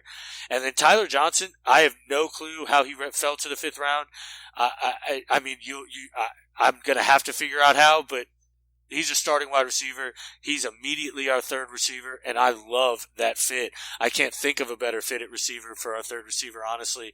And our receiving core with our tight ends now and our weapons, I mean, our team's deadly. I think we are true Super Bowl contenders, and I loved every pick of our draft. So, Sully, can you explain to me why Winfield Jr. actually fell into round 2 and why he wasn't one of the corners that was taken in round 1 by a team that needed a corner more? Well, he's a safety. He's a pure free safety. So he's going to play pure deep coverage. Yes, he can come in and make tackles and read, but I think what he's best at is playing that pure deep safety playmaking role. He had 7 interceptions this year at Minnesota, but he's 5'9", 5'10", I think, and that's why he fell. If he's Grant Delpit's size and his tape he's a first-round lock, I think. I think he goes to Dallas at 17, honestly. I'm a huge Antoine Winfield fan. So coming into this draft, I know that I had asked you which team was the biggest competition to the Buccaneers, and you didn't even hesitate. You said it's still the New Orleans Saints. They drafted Cesar Ruiz, who I know you had said was a bit of a darling, who was an offensive lineman that was going to slip into the first round. They take him at 24, and then they take Troutman, that tight end that I think Wayne was really liking as well. They take him in round 3. So I think the Saints ended up having a pretty decent draft. Yeah, I like the Saints draft as well, and I did like the Buccaneers draft. The thing I like about the Saints, and I'm a big fan of value, not necessarily what people turn out to be, but where you get value. And obviously, Cesar Ruiz at number 24, he's the number 1 rated center on the board. He goes to them. Then they get the number 2 overall linebacker with Zach Bond in the 3rd round. They get the number 2 overall tight end in the 3rd round with Troutman. So I thought they just got exceptional value. I thought those were definitely the top 2 teams. I actually didn't have the Saints in one of my top 2 teams. Yes, I love Cesar Ruiz. I said he was a darling. I don't know how he fits in that team, honestly. I mean, they have Andres Pete, who they just signed to a massive deal. They have Eric McCoy, who they literally just drafted last year, who was PFF's highest rated rookie. And then they have, Larry Warford, who, he's just turning 30, but I mean, he's not going to start over Larry Warford. Larry Warford's a very, very good guard. So I'm not really sure I mentioned this, for a team that's ready to win right now, I don't know if I love drafting a center for the future kind of thing. But Zach Bond and I think Adam Troutman, I think were great gets. Zach Bond's going to be a situational edge rusher, and I don't think really anymore. I think they may try to use him at linebacker. I just don't know if he's going to be able to do it. And then Adam Troutman, I mean, we've talked about him ad nauseum. I think we all love him. I think his talent level's through the roof, and he's got a really good chance of being a really good ball player. I think Carolina absolutely crushed this draft too. I'm a big fan of what Matt Rule did. You know, I love building through the trenches, and to grab Derek Brown and Yetur Gross-Matos, I think was a good get. I don't think really they're going to bring a ton of pass rushing value, but I mean, Yetur Gross-Matos is, I think, a JPP comp. You know, he may get you 7 or 8 sacks, but man, the guy's going to defend the run extremely well and be a really good strong side defensive end. And then Derek Brown's probably the lowest floor player not named Chase Young. I think you know exactly what you're going to get from Derek Brown, and they immediately bring beef to that defense. You know, Jeremy Chin, I talked about, I'm a big fan of. I really like what he did this year at Southern Illinois. I think in a better role, in a more versatile role, I think he can be a star. Troy Pride, the cornerback from Notre Dame, I think immediately starts in the slot for that team. And then Kenny Robinson, baby. The safety from the XFL, the first XFL player drafted, coming out of West Virginia, though, if he plays at West Virginia and doesn't have like his off the field issues, boy, Kenny Robinson's a legit first or second round talent. And in the 5th round, I mean, he's got him and Jeremy Chin have a chance to be like safeties of the future for that team. I really love what Carolina did. Yeah, for Matt Rule to take all 7 of his picks and go defense, it was something that we hadn't seen before. So certainly making a statement as his first draft with that team. And I think that the 3 teams we've mentioned are the clear winners of that division. I really did not like what the Falcons did for a team that really needed a cornerback. They took one that I really didn't like. Sully, I'm sure you're going to have more insight on A.J. Terrell, but I didn't like him. And then they went ahead and took a defensive tackle in Davidson in round 2. So that's my division loser for the NFC South. Davidson was actually my favorite pick of theirs. I didn't understand the Terrell pick because there were, I thought, better corners on the board, but maybe he fits their scheme better. I mean, Sully, you'll know more about that. I really like Marlon Davidson. I think that he's kind of a sleeper pick. I think to get him in the 2nd round, I think he's going to have a really good year. He was actually my favorite pick by the Falcons. But yeah, they didn't address running back at all. And I thought it was a reach for Terrell. Yeah, I think they were the clear loss. They were honestly one of my least favorite drafts of the whole thing. And what sucks is I love A.J. Terrell. I'm a big, huge fan. I love Marlon Davidson. I'm a big, huge fan. I love Matt Hennessy. I'm a big, huge fan. I hate them all in that team. I hate them all in that scheme fit, essentially. Except A.J. Terrell, I guess. The issue with A.J. Terrell, I think, is the Falcons wanted a corner, zeroed in on a corner, and went need over value, I think. CeeDee Lamb on that team just makes so much sense to me, in my opinion. You put Calvin Ridley in the slot then, have CeeDee Lamb outside with Julio Jones and Matt Ryan now with a team that, again, is maybe ready to win right now. I think that would have been a much better pick, but I think they overvalued their need at corner and went A.J. Terrell, who I don't hate as a player, but I just think it was a little early. You know, you mentioned Marlon Davidson, and I've mentioned him too. I actually am a big, huge fan. I love him as a player. He's a UG tackle. You know, he's a 3-tech. And that's what they have in Grady Jarrett. You know, they don't have a nose, so you throw those 2 out with then Dante Fowler and then Tack McKinney. And I mean, you have arguably the worst run defending line in all of football. I mean, they're going to get ran all over by the Bucs at that point. You know, I mean, it's just nobody brings any kind of run stopping value at that point. So I'm not really sure where they play Marlon Davidson. If they play him on the defensive end, you know, which he played at Auburn, but he beefed up during this draft process, but they play him at defensive end and he becomes kind of that like run stopper who then shifts inside to pass rushing downs. Maybe it works. But as a pure defensive tackle, I don't really love it. Matt Hennessy, I think, is a player that has the ability to start, but I don't think he's right now. And then they did get a Jared Pinkney, who, you know, everybody had as the number 1 tight end going into the year, and then he got fat and out of shape and looks like the slowest crap of molasses I've seen in a long time. But, I mean, if you can get him back into shape to where he was, you know, after 2018, I mean, that could be a good player. But overall, I just don't really kind of like all the fits Atlanta had in their draft. Well, those are our NFL winners and losers. Stick around for part 2 of this podcast. We're going to talk about The Last Dance and Dennis Rodman and Phil Jackson, who seem to be the center of both of those episodes. We are starting part 2 of this massive podcast. Obviously, everybody's stuck at home. Everybody's in quarantine, and all these people talking about the Tiger King and Carol Baskins and all that stuff. But if you're a sports fan, your Tiger King is The Last Dance. It is on ESPN. You can't get enough of it. People are watching multiple episodes every week, waiting patiently as they can for the next episode to come out. And we're about to go into episodes 3 and 4, which, as everyone knows, covered Dennis Rodman and Phil Jackson. Yeah, this documentary is still as riveting as it's sold itself to be. It's been amazing. I've been on the edge of my seat. To be honest, my mom, who could honestly, for the most part, care less about basketball, has watched every episode of this with me. She stayed up to see it, and she's enjoyed it as well. So this has been an awesome time to kind of bond with her and be able to see, so many bits about Rodman and Phil Jackson that I never got. So really enjoying how this documentary is picking up. I've loved every episode equally. And Sully, what's your take on the series so far? Oh God, it's just simply amazing, and it's just so riveting in every aspect. Like you said, I mean, my girlfriend, shout out to my amazing girlfriend, by the way, who just had to deal with the draft all week and then The Last Dance on Sunday. Shout out. She's amazing. I appreciate her dealing with it all. But, even she's watching the Dennis Rodman episode, genuinely watching and interested about what's going on. Now, granted, Dennis Rodman's a character, and we'll get into that more.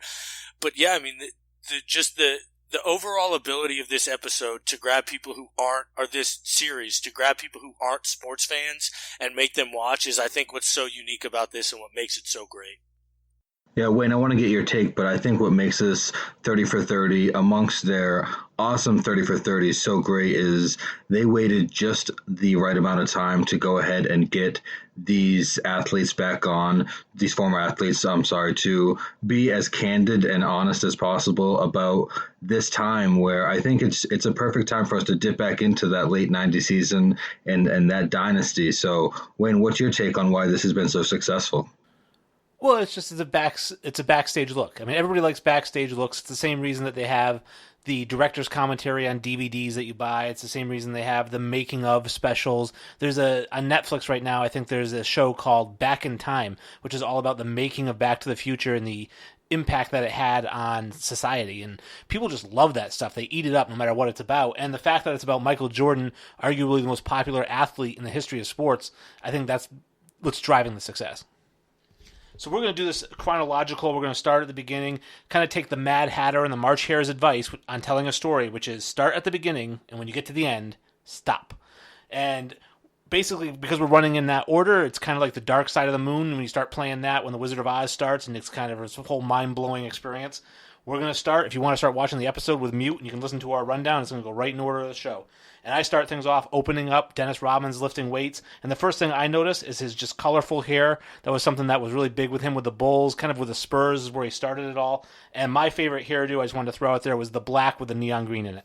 I'm going to go ahead and be boring and say my favorite Dennis Rodman hairstyle is his Detroit Pistons hairstyle. I really didn't love his wacky character, the way he had the hairstyle and earrings when he got to San Antonio, and then much crazier in Chicago.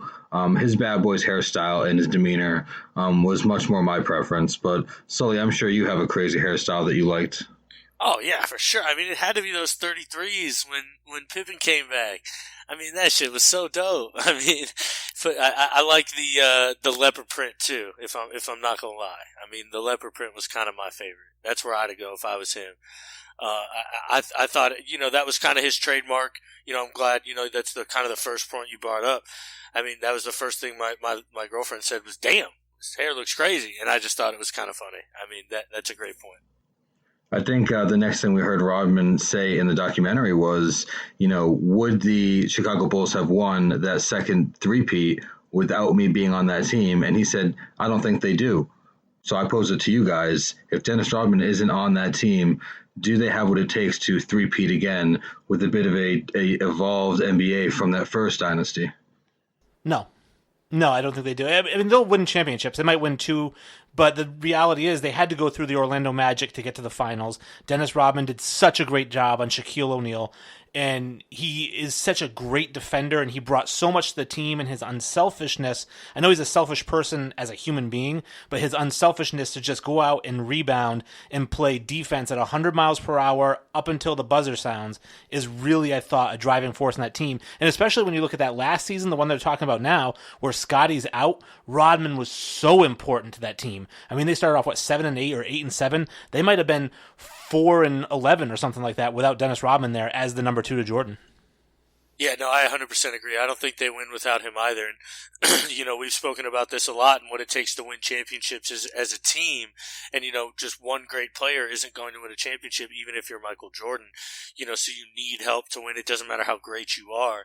And you need somebody to get those boards and that play that defense and be that guy that does all the dirty work. And, I personally emulated Dennis Rodman games so much. And, you speak about his relentless defense. And, David Aldridge says he's the best defender he's seen in 30 years.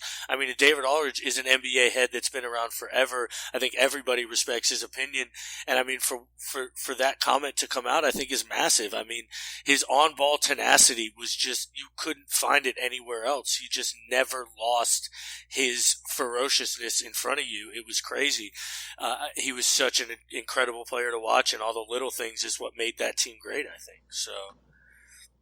Another thing I love about this documentary is the way that it's taking us back and really giving us a life story of these players or these profiles, but also focusing on that season. And, we got a little bit of Rodman introducing us into this episode, and then we see him in that season, that 97-98 season, and we see an exchange on the court with a ref, and it seems like at that point we already see that Rodman's reputation is built in. The ref doesn't give a shit what he sees. He sees Rodman do it, and he's going to call him for it. So to me, that was, a bit of a sneak peek where you get to hear an audio bit of a ref just really giving it to Rodman and showing, man, I'm not going to give you the benefit of the doubt anytime soon. You've dug yourself a hole with your career at this point. So I thought that was a nice little sneak peek there.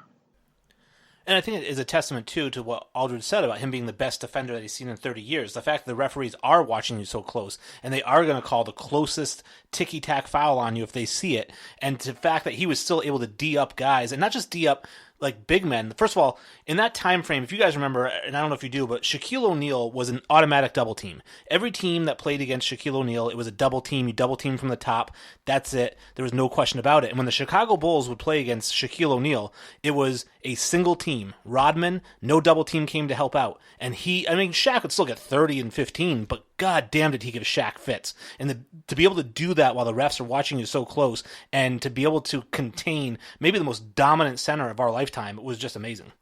We talk about Jordan being one of the best defensive guards of all time, and then Pippen and his defensive accolades, and now Rodman with us, and then a legend in Aldridge saying that he is the best defender he's seen. I think when you consider that second three-peat and the defensive mindset they had to have had under Phil Jackson, it's great to think how awesome that team was. 3 players out of that starting 5 had just all world defenders on it. Yeah, again, a testament to Jerry Krause and his actually team-building skills. I know he wasn't a big fan of Dennis Rodman, but still nonetheless, his ability to be able to bring that kind of, talent in and build around him is just fantastic.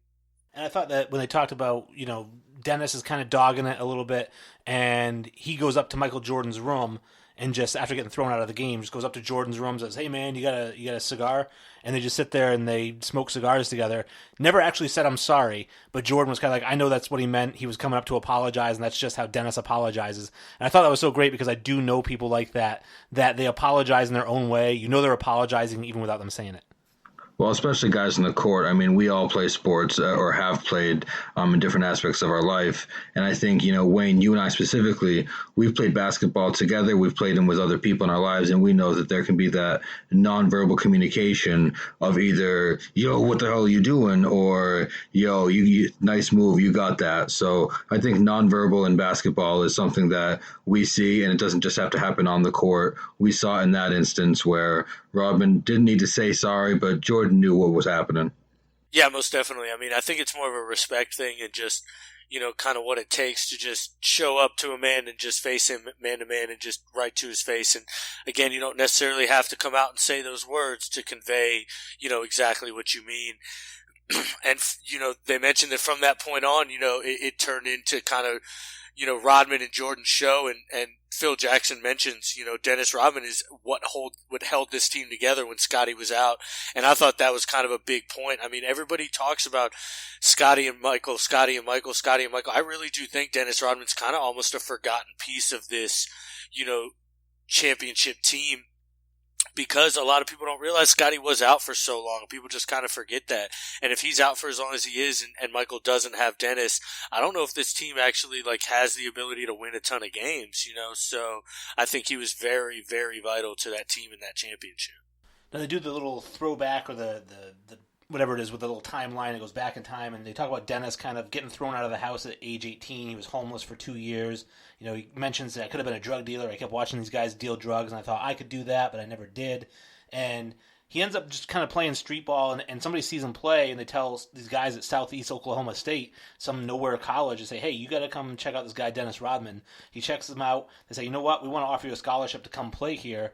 And he moves out to, Southeast Oklahoma, and he plays for Southeast Oklahoma State. He's a great player there. The episode didn't really go into his relationship with the family that he stayed with out there, but there was a family that he stayed with that he became very, very, very close with the kid in that family. That he was best friends with this kid that was being raised by the family, and I think that led later on, Dennis had a very strong affinity for helping kids. Yeah, speaking of the flashbacks, Sully, what do you think of Dennis Rodman as a kid? Bro, he is hands down the ugliest human being alive. Is he not? I mean, his big-ass ears, they stuck out 6 inches from his head, and his big-ass mouth. That man, especially his, teenage photo. Like I said, again, I'm watching with my lady, bro. We both were ugh, almost taken back by how ugly he was. To his testament for being homeless and doing what he did, big ups, obviously. He was such an incredible player there at Southeast Oklahoma State that, granted, it's Southeast Oklahoma State, so, how great can it be? But, you really forget, how kind of good he was. You don't get to see a lot of it, obviously. So, and to do what he did when he could have easily been a drug dealer or something like that is really cool to see. Now, Wayne at Southeast Oklahoma State, what was this dude putting up for stats? So in the episode, he says, I averaged 27 and 15 there, and I thought, I'm going to double-check that. I wonder if it was one of those LeVar Ball things where in his mind he was a lot better than he was. But I looked it up, and it's legit. He legit averaged 27 and 15. His junior year, he averaged 27 and 16. That's incredible, no matter where you're playing. Yeah, exactly. That's what I mean. You almost forget, how, I didn't know those stats were true. You almost forget just how good he really was, coming out. Well, the episode kind of then leads into the fact that when he gets to the Pistons, he starts inviting friends and teammates to stay after practice or to show up at the gym when there's no one there. And all he wants to do is watch them shoot jumpers and throw the ball back to him, just so he can study the spin of the ball and the arc of the ball and how it bounces off the rim and what direction it goes, and just became a super, super PhD of rebounding. Yeah, I remember being a kid, and Wayne used to have me go to the course just so I could brick shots for him. He knew I was good to miss plenty of shots and give him rebound opportunities. So this brought back memories watching this. No, you talk about memories. Legitimately, I used to do this. I used to have people come out and we would shoot, and I would just figure out where the ball was going to go and what angle and how it was, because I wasn't a good shooter. I'm still not a good shooter. I'm not a good scorer. So what I would do to be able to play with my friends and play basketball was make sure I was good at defense and I could rebound the shit out of the ball. And I became a really good rebounder. So he talks about this, and I know exactly what he's talking about. And it's crazy that an NBA player is actually doing that same stuff. And it really does work. You really do find out where he goes way depth into it. He starts talking about when Magic goes, there's going to be a spin and the ball's going to come off this way, and they blur it all together. But if you really listen to him, that boy was, that was in depth. That boy was smart. He was going really, and you can see it, why and how he was getting the rebounds he was. What did Chuck Daly call him, Wayne? Dream player. He's the dream player to have on a team. Yeah, exactly. And Chuck Daly's a legend. We mentioned it before, and we'll mention it ad nauseum, I'm sure. Dennis Rodman did all the dirty work that your stars aren't going to do, and that kind of stuff is huge for a ball club. Now the Pistons become the bad boys with Lambert, Mahorn, Rodman, Dumars, Isaiah, John Sally. And I know Rodman said when he was in college, he never played like that. He'd play 100 miles an hour, but he never played like that. But when he got there, the guys just told him, like, hey, we're just going to clothesline guys. And he was like, all right, I'm down. I mean, it obviously worked out for them, and he seemed to really take his mental acumen that helped him become a great rebounder and added some grit and some grind to it. So that team is known as being the bad boys, the dirty bad boy Pistons. I'm obviously a Pistons fan, so this was great for me to see a sneak peek of how physical that team was against the GOATs of that era. So, to see him kind of get adopted into that team and really start to grow into a more physical player, a dirtier player, that was nice to see for sure. I don't know. I'm not a big fan of the Bad Boy Pistons, and the more I watch this documentary, now granted they're going to be painted as a villain, but man, I hated it. Like, I don't know, like it was backyard thug basketball, which, I mean, I get it's got its place, like blah, blah, blah, but I don't know. In the NBA, when you're going out trying to intentionally hurt guys, like guys are midair and they're hitting them, like even in the like the playground, like you do that kind of shit, that's dirty, man. I don't know. I thought that was cheap, and I thought it's like disgraceful, and I wasn't really a big fan of it at all. And the more I see of it, the more respect, or the less respect I have for guys like that, to be honest with you. They show the highlight of Bill Lambert like clotheslining Larry Bird and basically like folding him in half. But the thing they didn't show is that I think it was like the next play down or 2 or 3 plays down, whatever it was, Lambert's looking up at the ball, waiting for a rebound to come down, and Robert Parrish just throws a haymaker right into his face. Is that why Lambert's wearing the face mask? It could be, but yeah, I mean, he hit him hard, and Lambert didn't even see it coming. I mean, to be fair, they show a clip where Lambert fucking rocks some dude with a big-ass right. And, I mean, so good. I mean, Lambert deserved it. I don't know. Like, that clothesline, like, that dirty-ass shit, like, I don't know. Like, how does it... like, you could attest more because you're the old guy in this thing here, Wayne, but, like, how does something like that, like, how does he not get thrown out? Like, how are the rules that retarded in the NBA that you could literally just beat somebody up and it was legal? That makes no fucking sense to me. It's changed tremendously to the point, I mean, nowadays, I mean, forget clotheslining and punching, which will get, I mean, that'll get you a season-long suspension. I mean, some of their fouls that they were talking about, I mean, Rodman mentioned, like, you wouldn't even get a technical. Like, you guys would get into a tussle, people would start throwing punches, the refs would separate you, just like in football, and say, all right, get back to it. Like, that just doesn't make sense. I mean, exactly like you said, if you watch that highlight clip, they'd get, like, especially we'll get later into it, in the series that they actually played, they'd get kicked out of 90% of those games or because of those fouls. I just don't understand, like, and I get today's game is, I mean, you breathe on a guy now and you get a foul, and I think it's a little too much, and there needs to be a happy medium, but I don't know, just going back and watching that, I just don't really, I don't know, I don't like watching that. It's not appealing to me to see a guy get cheap shotted over and over and nothing gets done about it. You're not supposed to like the villain. Yeah, but again, like you don't have to be a villain. Like I don't know, like the cheap shots, you're okay with that shit? Like that doesn't bother you? I don't like cheap shots, just out of the blue. So I'll be honest, it's one of the worst plays that I probably was a part of in a basketball league is we were playing a team that was beating us, I mean, tremendously beating us. And they were chirping at us the whole game. And we didn't talk trash. It wasn't like the teams I've always played on, I've always just been like, you go out there and you play. And these guys were just yapping at us the whole game, and they were beating us by like 24, so whatever, good for them. And we started yelling at each other. And I heard one of their guys on their team say, yeah, they're yelling at each other. Look, I wouldn't want to be down 24 points either. And so I picked out that kid, and the next time it was a fast break, he went up for a layup, and I'm not even joking, I literally threw my forearm into his mouth as hard as I could when he went up. And it was so great. It felt so good. I only got called for a foul. It wasn't even a flagrant. I just got called for a foul. I made it look like I was trying to block the shot with my left hand, but I was totally just throwing a forearm with my right into his face.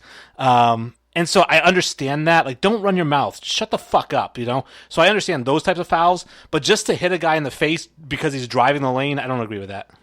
I mean, we saw Lambert elbow Scottie Pippen, and Scottie Pippen have to be dragged off the court by a ref so the ref can continue to do his damn job. I mean, the refs didn't give a shit about how physical stuff was getting, especially right then and there. I mean, unless they were in the line of fire of an elbow or a knee, there was a lot of physicality in those 80s and early 90s bouts between NBA teams. So 86-87, Krause hires Doug Collins, very player-friendly coach, and I thought it was funny they told the story where he said that, Michael Jordan, they're playing the Knicks, and he said to him, he's like, Coach, I'm not going to let you lose your first game, and he goes out and drops 50, which was a record at the time. Yeah, I think it's amazing when a player can give a coach that type of confidence, that type of reassurance, and it proves to a coach, I've got a difference maker on the floor right now. So obviously huge for them to have that connection, and I think what strengthened their connection, specifically talking about Collins and Michael Jordan, is they both shared an amazing competitive drive. They talked about some of the practice bits where, Collins would drive Jordan nuts because he would stack the teams against him, or he would switch teams, as it was getting close, just to piss Jordan off. So the fact that they were so competitive, I really think that helped those two thrive and become close and really build that awesome chemistry that they needed to succeed. I mean, we saw Collins actually get to the Eastern Conference Finals with the Bulls. Yeah, most definitely. I think they just really worked very well together. I think they got along. I think, they mentioned that, Collins realized what he had and he kind of designed a system that made Jordan thrive. And, that's kind of what you need with a coach, find out what you've got in your team and make them excel. And if what you got is Michael Jordan, boy, you're going to be all right. So, I think he realized that early and they did a really good job of making sure MJ won a lot of things. Yeah, Collins was the head coach of the Bulls for 3 years with Michael Jordan, and in that 3-year span, we see Jordan win Defensive Player of the Year, we see him lead the league in scoring, we see him win MVP, we see him actually win the Slam Dunk Championship. So, he competes at the highest level and wins at the highest level in all these different things under Doug Collins. So I think it was an awesome 3 years for those two. Yeah, I'm curious how much of that Doug Collins really had an effect on. I mean, Jordan led the league in scoring before Collins got there. He led the league in scoring after Collins was gone. It's just what he did. He was maybe the greatest scorer of all time outside of Wilt Chamberlain. So, but the thing that really blew my mind is getting him to win Defensive Player of the Year in 1988. I think in 88 he wins Defensive Player of the Year, MVP, scoring title, All-Star MVP. Yeah, that's an insane list of accomplishments right there. That's a year for the record books, and that's why he is the GOAT. So they go to a commercial break at this point in the show. I actually noted it on my notes, commercial break. 20 minutes in, I was actually shocked that they waited 20 minutes for the first commercial. And then they get right into the Cavs and the Craig Elo.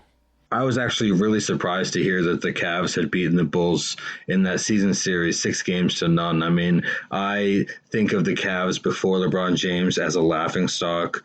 I think the only image I have in my head of the Cleveland Cavaliers prior to LeBron James becoming a draft pick of theirs is Craig Elo having that shot, taken on him. So to hear of how they were actually a very competitive team, a team that made it to the playoffs, competed in the playoffs, and really kicked the Bulls' ass in that season, I was shocked.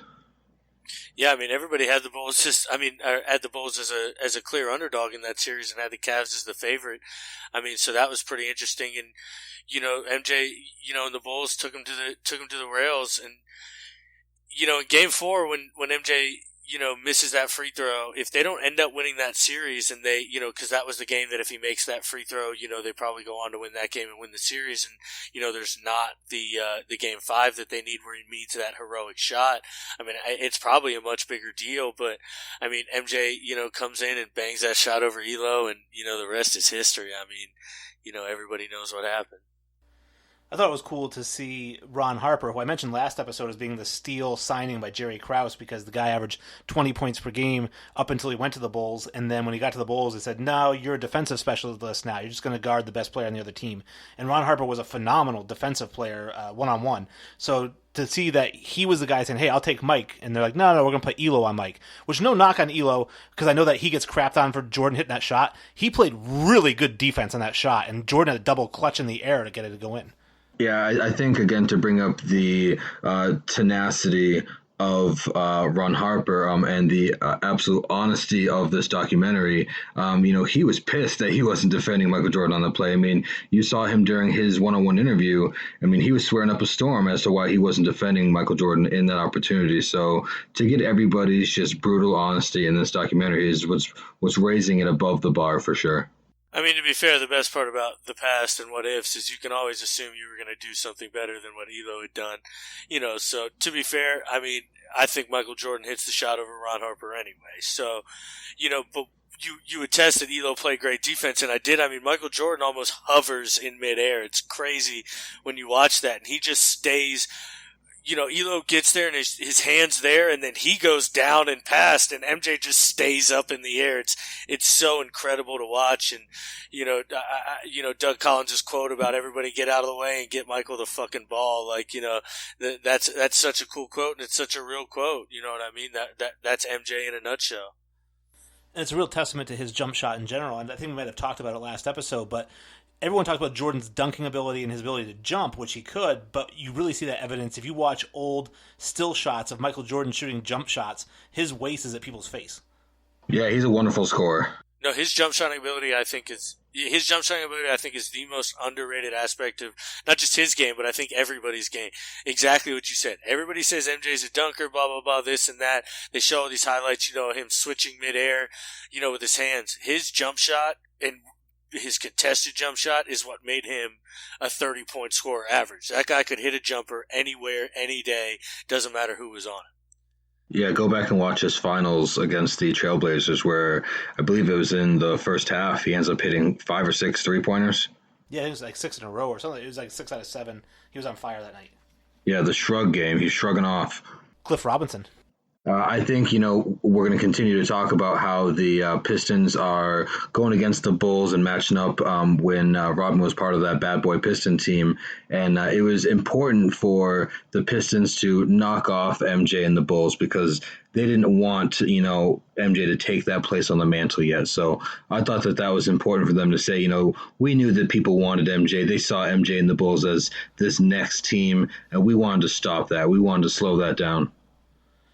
What I liked about that is it's definitely, you still hear it today. I mean, you heard, the league wanted Shaq and Kobe to win those championships, so it was fixed that way. And based on what, was it Tim Donaghy or whatever it is saying, maybe it was, but, and nowadays it's LeBron James. Everyone's like, the league wants LeBron James to go to the finals. So it's funny that even back then, same thing, the players just like, the league really wants this. And maybe it's just themselves psyching themselves into like an underdog role. Yeah, I mean, If one league's going to be fixed, it may be the NBA, and, there's going to be a ton of conspiracy theories that say every league's fixed and blah, blah, blah, but, I don't know, ignorance is bliss at this point. I'll believe that nothing's fixed and, until it's proven, and I'll enjoy the shit out of the game. So, I'm never going to believe that a league, obviously they want their star to do well, but I mean, it also makes sense that they win a lot because they're so good. Like, let's be real here. Like, so... Wayne, Sully refers to you as the resident old guy on the podcast, so I want to get your take on one guy specifically. I think, we can list 4 or 5 guys on that Bad Boy Pistons team, and the one guy I'm not thinking of is John Salley. Is this guy like the Mercury Morris of that Bad Boys team? He's the one that talks the most, but probably did the least. I don't think so. I think if you know John Salley and his personality, he's kind of a comedian anyways. He's kind of a guy that jokes around a lot. So I don't think he's one of those guys like holding on to the past and holding grudges. I think he just likes to, talk shit to be funny. And, now he's into acting or whatever. I remember seeing him in Bad Boys as like the guy with the thick glasses and like the hacker guy. But I just think, when you hear him in interviews and whatnot, he's never really somebody who you would take super serious. He's just always kind of clowning around. I did think it was interesting. They had the Jordan rules. I remember they came out with the book, The Jordan Rules, which really painted Michael Jordan in a bad light. But the Jordan rules specifically as they related to the Pistons and how to treat Michael Jordan, kind of boring in the first 3. They're like, all right, if he's on the wing, push him to the elbow. Don't let him go baseline. Make him go left. I mean, all that stuff's kind of boring. When you get to rules 4 and 5, which is basically do not let him get up in the air. And as soon as he gets in the paint, put him on the floor. I thought those were incredible to hear coaches say, those were our rules for Michael Jordan. Yeah, I mean, Rule 4 and 5 were the only ones that really matter, and I think those are the only ones that really they lived by. Yeah, I mean, again, it's kind of just a test to the point that I said before. They were just goons who were just beating people up, man. I mean, like, to not even don't let him get airborne if he gets in the paint, put him on the floor.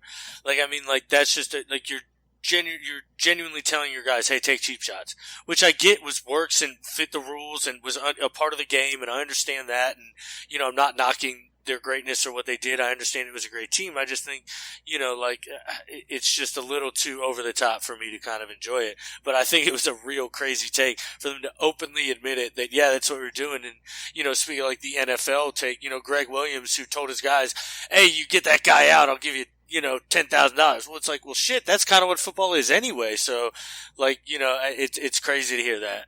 I did like that John Sally says, how bad do you want it? And that's something that I think echoes over the whole series in Jordan's career, which is how bad do you want it? Because we're going to keep beating you up, and we're going to keep beating your team every year and make you either quit or, how bad do you want it? How bad are you willing to fight for it? And I think that kind of mentality of how bad do you want it, Michael, is what pushed him to say, how bad I want it? To win 6 out of 8 years. And the 2 years I don't win it, I'm just not playing. Yeah, I think the second part of that quote honestly resonates more, where he says, how bad do you want it? Do you want to get injured or do you want to make a shot? And he's literally, it's not just how bad do you want the series, how bad do you want this game, it's how bad do you want that one shot, because we're going to hurt you every single time. And I think that is like you said, I think that points even more, because it's not just how hard do you want to win this series. No, it's how hard do you want to win to make every single solitary basket, because we're going to try to punish you. Coming out of the commercial break, Carmelo Anthony, they get these other players to talk about they're remembering the Bulls, and Carmelo Anthony saying that he remembered Dennis Rodman, about win number 72 to go 72-10, and saying, I didn't even want to play this game. It doesn't matter. It doesn't mean anything. Yeah, I think that's the absolute disrespect that, Carmelo, appreciates. He goes, man, look at how cold Rodman was to the team that they played in that last game of the season, that he didn't even want to show up. He didn't want to play because it didn't mean a damn thing. To be fair, too, that was, I think, a point in Rodman's career where he was kind of, done with basketball in a sense and more worried about his things after basketball and doing more movies with Jean-Claude Van Damme maybe, or, getting his next shade of lipstick, or, his ears pierced, or just other things. And so I don't think, a 70-second game really meant much to him, to be honest with you. Well, it was his first year with the Bulls, and they did break the record, which was 69. They won 70. So in a way, I understood what he was saying. All right, we already broke the record. It doesn't matter anymore. This 72, 70, we already broke it. It doesn't matter. Secondly, it's a regular season game. Who gives a crap? It's the end of the regular season. This isn't the playoffs. This isn't the championship. Those are the games that matter. So that's how I kind of took it, was one, we broke the record. Two, this isn't the playoffs. So really, why are our starters playing? No, yeah, I get that take, and it truly does make sense. Again, it's more just about, how keyed in are you to a team. I think all three of us personally, I think we can all attest that I don't care what game it is. I don't care if it's a regular season or not. I'm going to play and I'm going to try to win. That's how personally I feel about the game of basketball, about any game that I try to play, really. So, I just can't really agree to not wanting to play and a game not being a big deal. Now, the thing that it gets really dark is they get into the 1993 year where Dennis Rodman takes his rifle with him and goes and sits in the parking lot at the Pistons arena, and he actually comes out and says in the show, he says, I'm lucky the cops came and get me. I was lost. And I thought that was mind-blowing. I had no idea that Dennis Rodman was actually committing suicide right around that time frame. Yeah, I think we can all see this guy as eccentric and crazy between his clothing choices and hairstyle choices. But there's certainly stuff going on in between his ears that he needed help with. And I'm glad that the cops and the team were able to support him at a time where he needed that support for sure.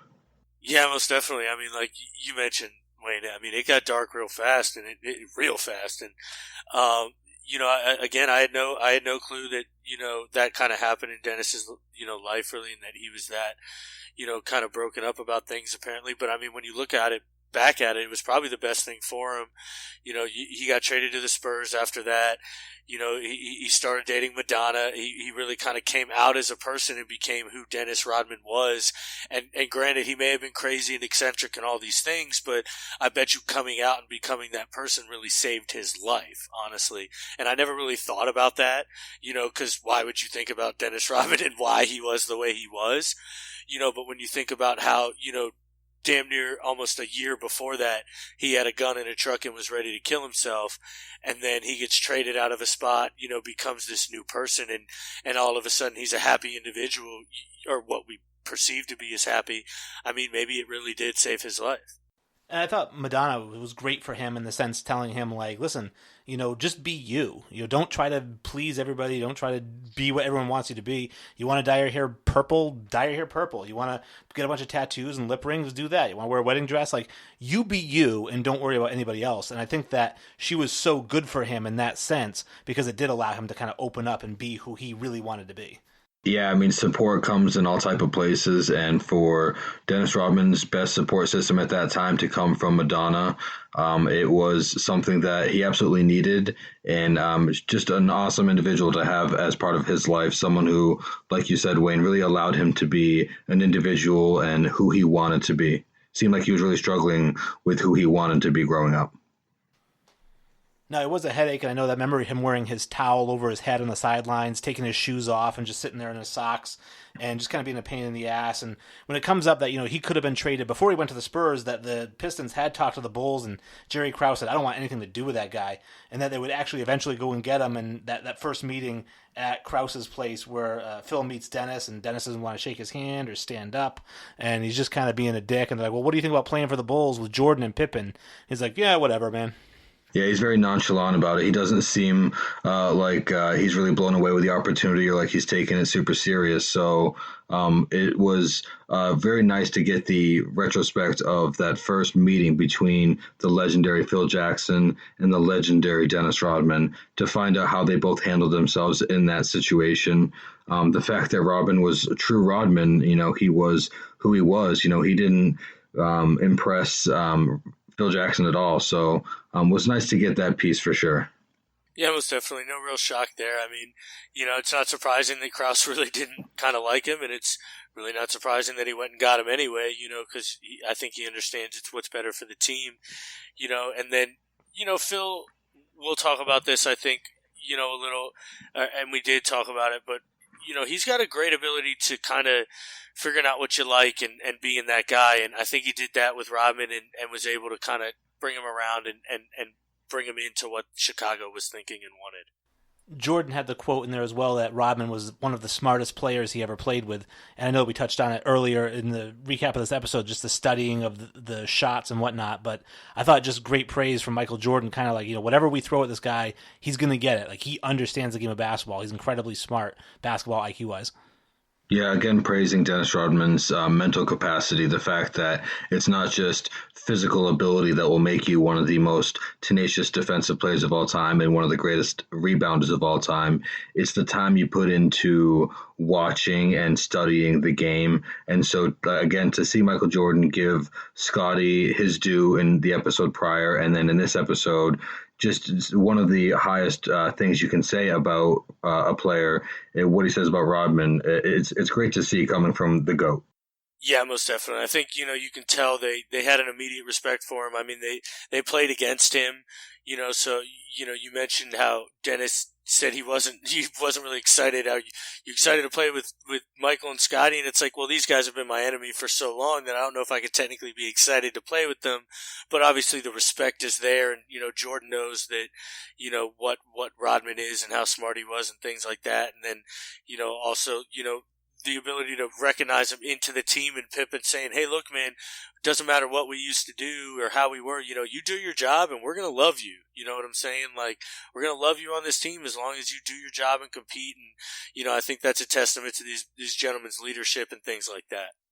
Going into the next commercial, they actually do like little trivia, and I thought that it was funny. They had Dennis Rodman had 7 games in his career with 0 points and 20 rebounds.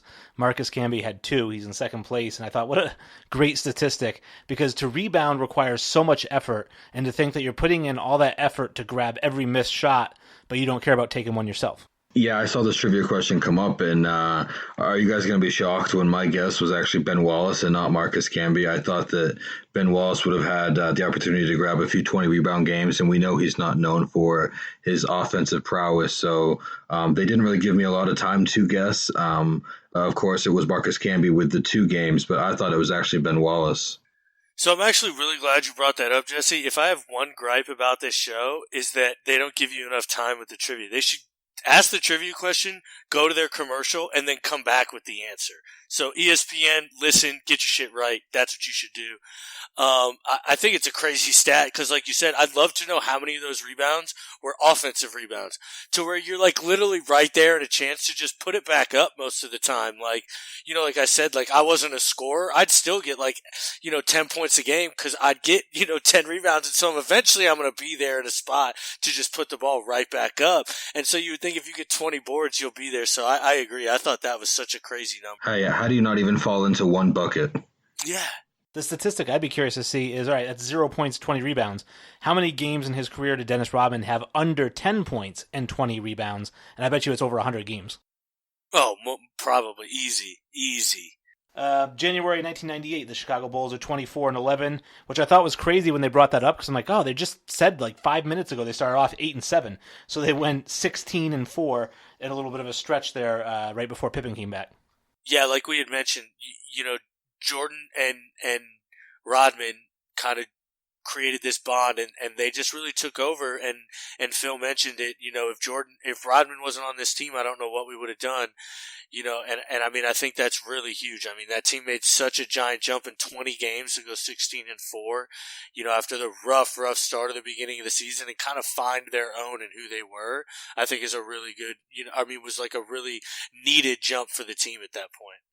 I thought it was funny they go into the speculation about him coming back the following season, and every question, everywhere he goes, every arena, every sports guy from every paper is just like, is this your last year? Are you coming back? What about next year? What's going to happen? And I always wondered, what if Jordan just said, what, I'm not coming back next year, or I am coming back next year, whatever it is.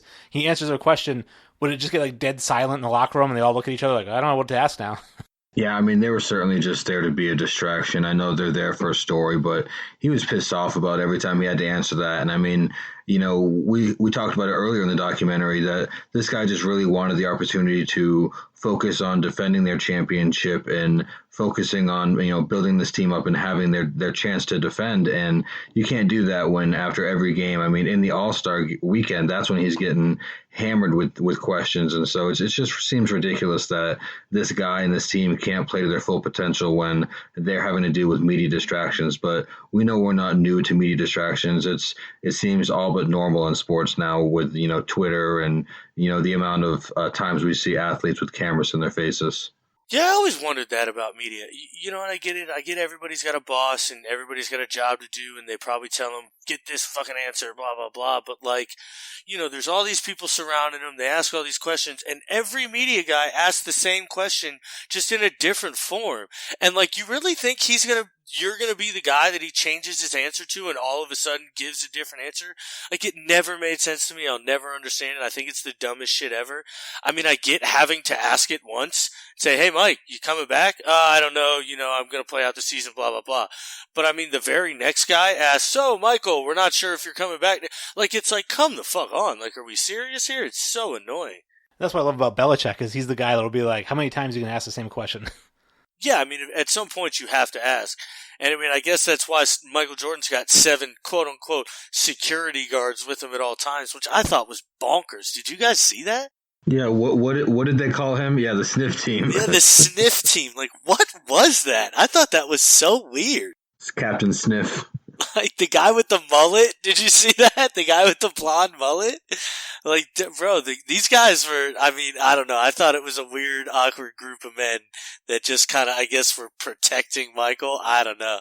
That room right there, though, with those group, I'd love to be a fly on that wall. I think it'd be pretty funny. We get into Scotty comes back now. He tells Jerry Krause, all right, fine, you want to trade me? I'll accept the trade. I'm not going to fight it anymore. And I like that he said in the show, he goes, the only reason I said that is because I knew that if I did, he'd say, oh, well, I'm not really going to trade you now. You're calling his bluff. Yeah, for sure. I mean, I love seeing shit like that. I love when the product realizes how vital it is, you know what I mean, kind of thing. And Scotty's like, oh, okay, you want to fucking trade me? Go ahead, man, trade me. And then they say, oh, no, we're not really gonna, that's cool as shit, Yeah, he gets back and they talk about how now Dennis kind of starts this downward spiral. He starts losing his mind a little bit because up until that point, him and Jordan are best buddies, right? They're the 2 team leaders, and now all of a sudden he goes to being the third wheel, and it's just like a weird feeling for him to go from being Jordan's right-hand man to being, just the guy that gets rebounds. Yeah, for everything he was on the court, he was certainly a character off the court, a bit of a drama queen. If we go back to him wearing that wedding dress like you had brought up.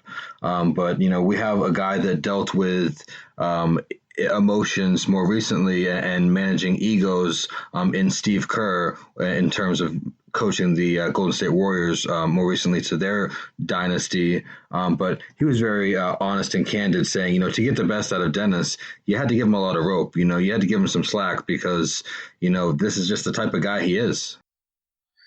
Yeah, I mean, the whole Dennis thing and the third wheel thing, I mean, I think this episode in general, I think kind of laid out a picture of Dennis Rodman that I kind of had a clue on, but just wasn't really sure of, and that he's really a kind of like mentally fragile human being, and it can snap on an instant.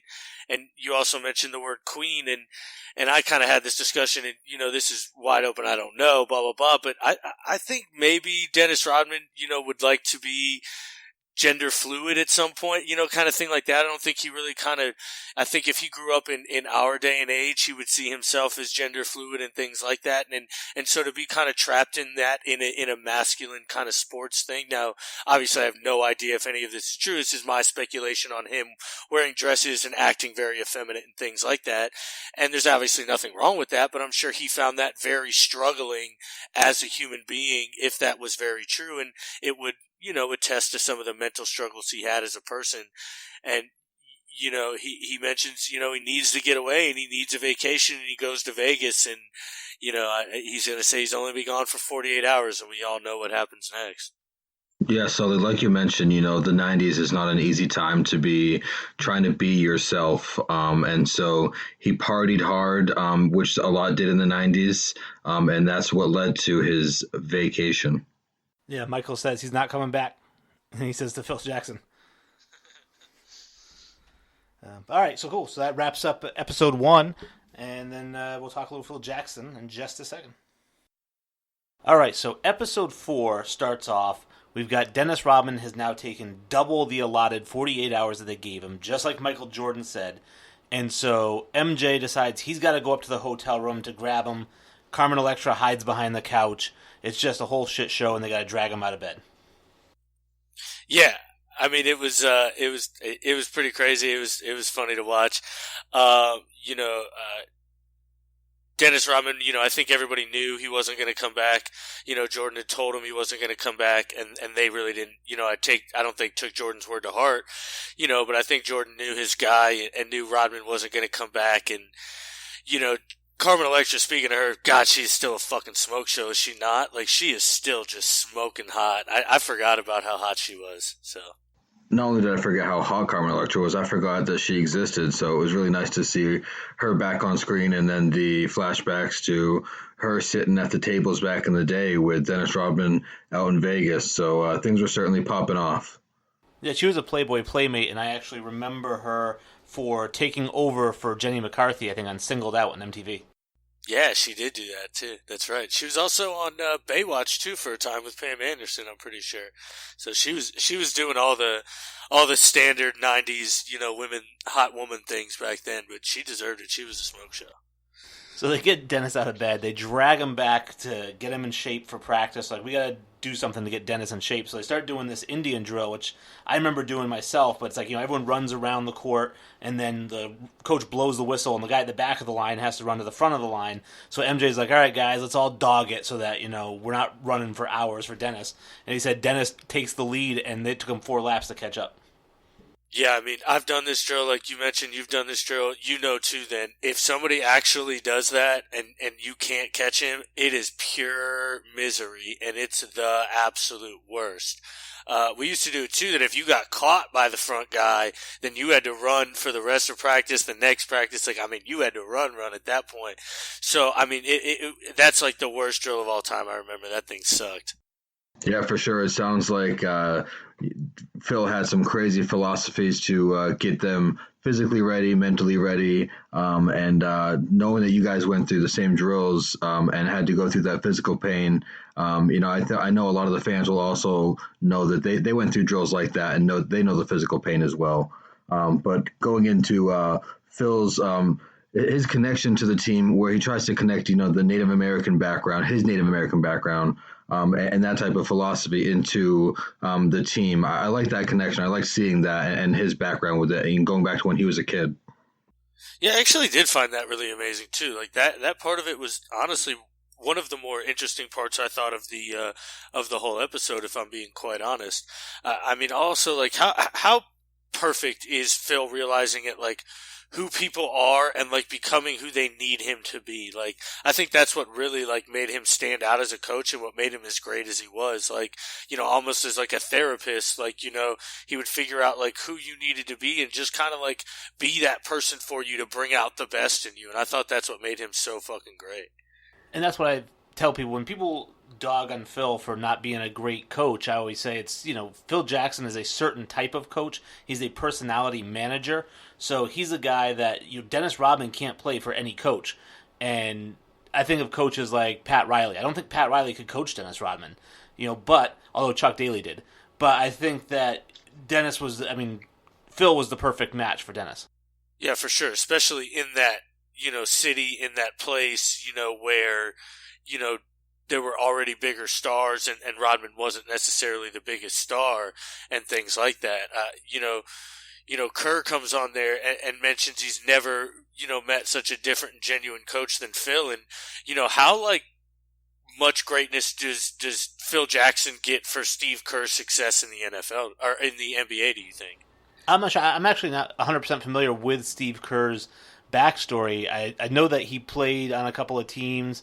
I always thought of him as just like a sharpshooter for the team, unless you mean as a coach. Like, how much credit does Phil get for Kerr as a coach? Yeah, for Kerr as a coach. Yeah, for Kerr's success as a coach. Yeah, a ton. I mean, I think Phil's coaching tree is underrated. I think Steve Kerr is a great coach. I think Brian Shaw is a really good coach who just kind of got a couple crappy situations, but I like him a lot as a head coach.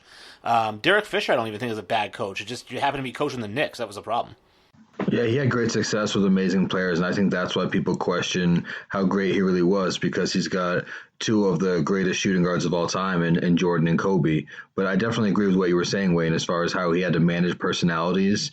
You think of at that one time, he had both Rodman and Jordan, and those are two huge egos that he had to manage amongst the other players. Think of the players on the bench that weren't getting the touches at the time and what he had to talk to those players about on a continual basis. So he did an amazing job throughout that entire run with the Bulls, and then moving on to the Lakers, who, again, we know is Wayne's favorite team.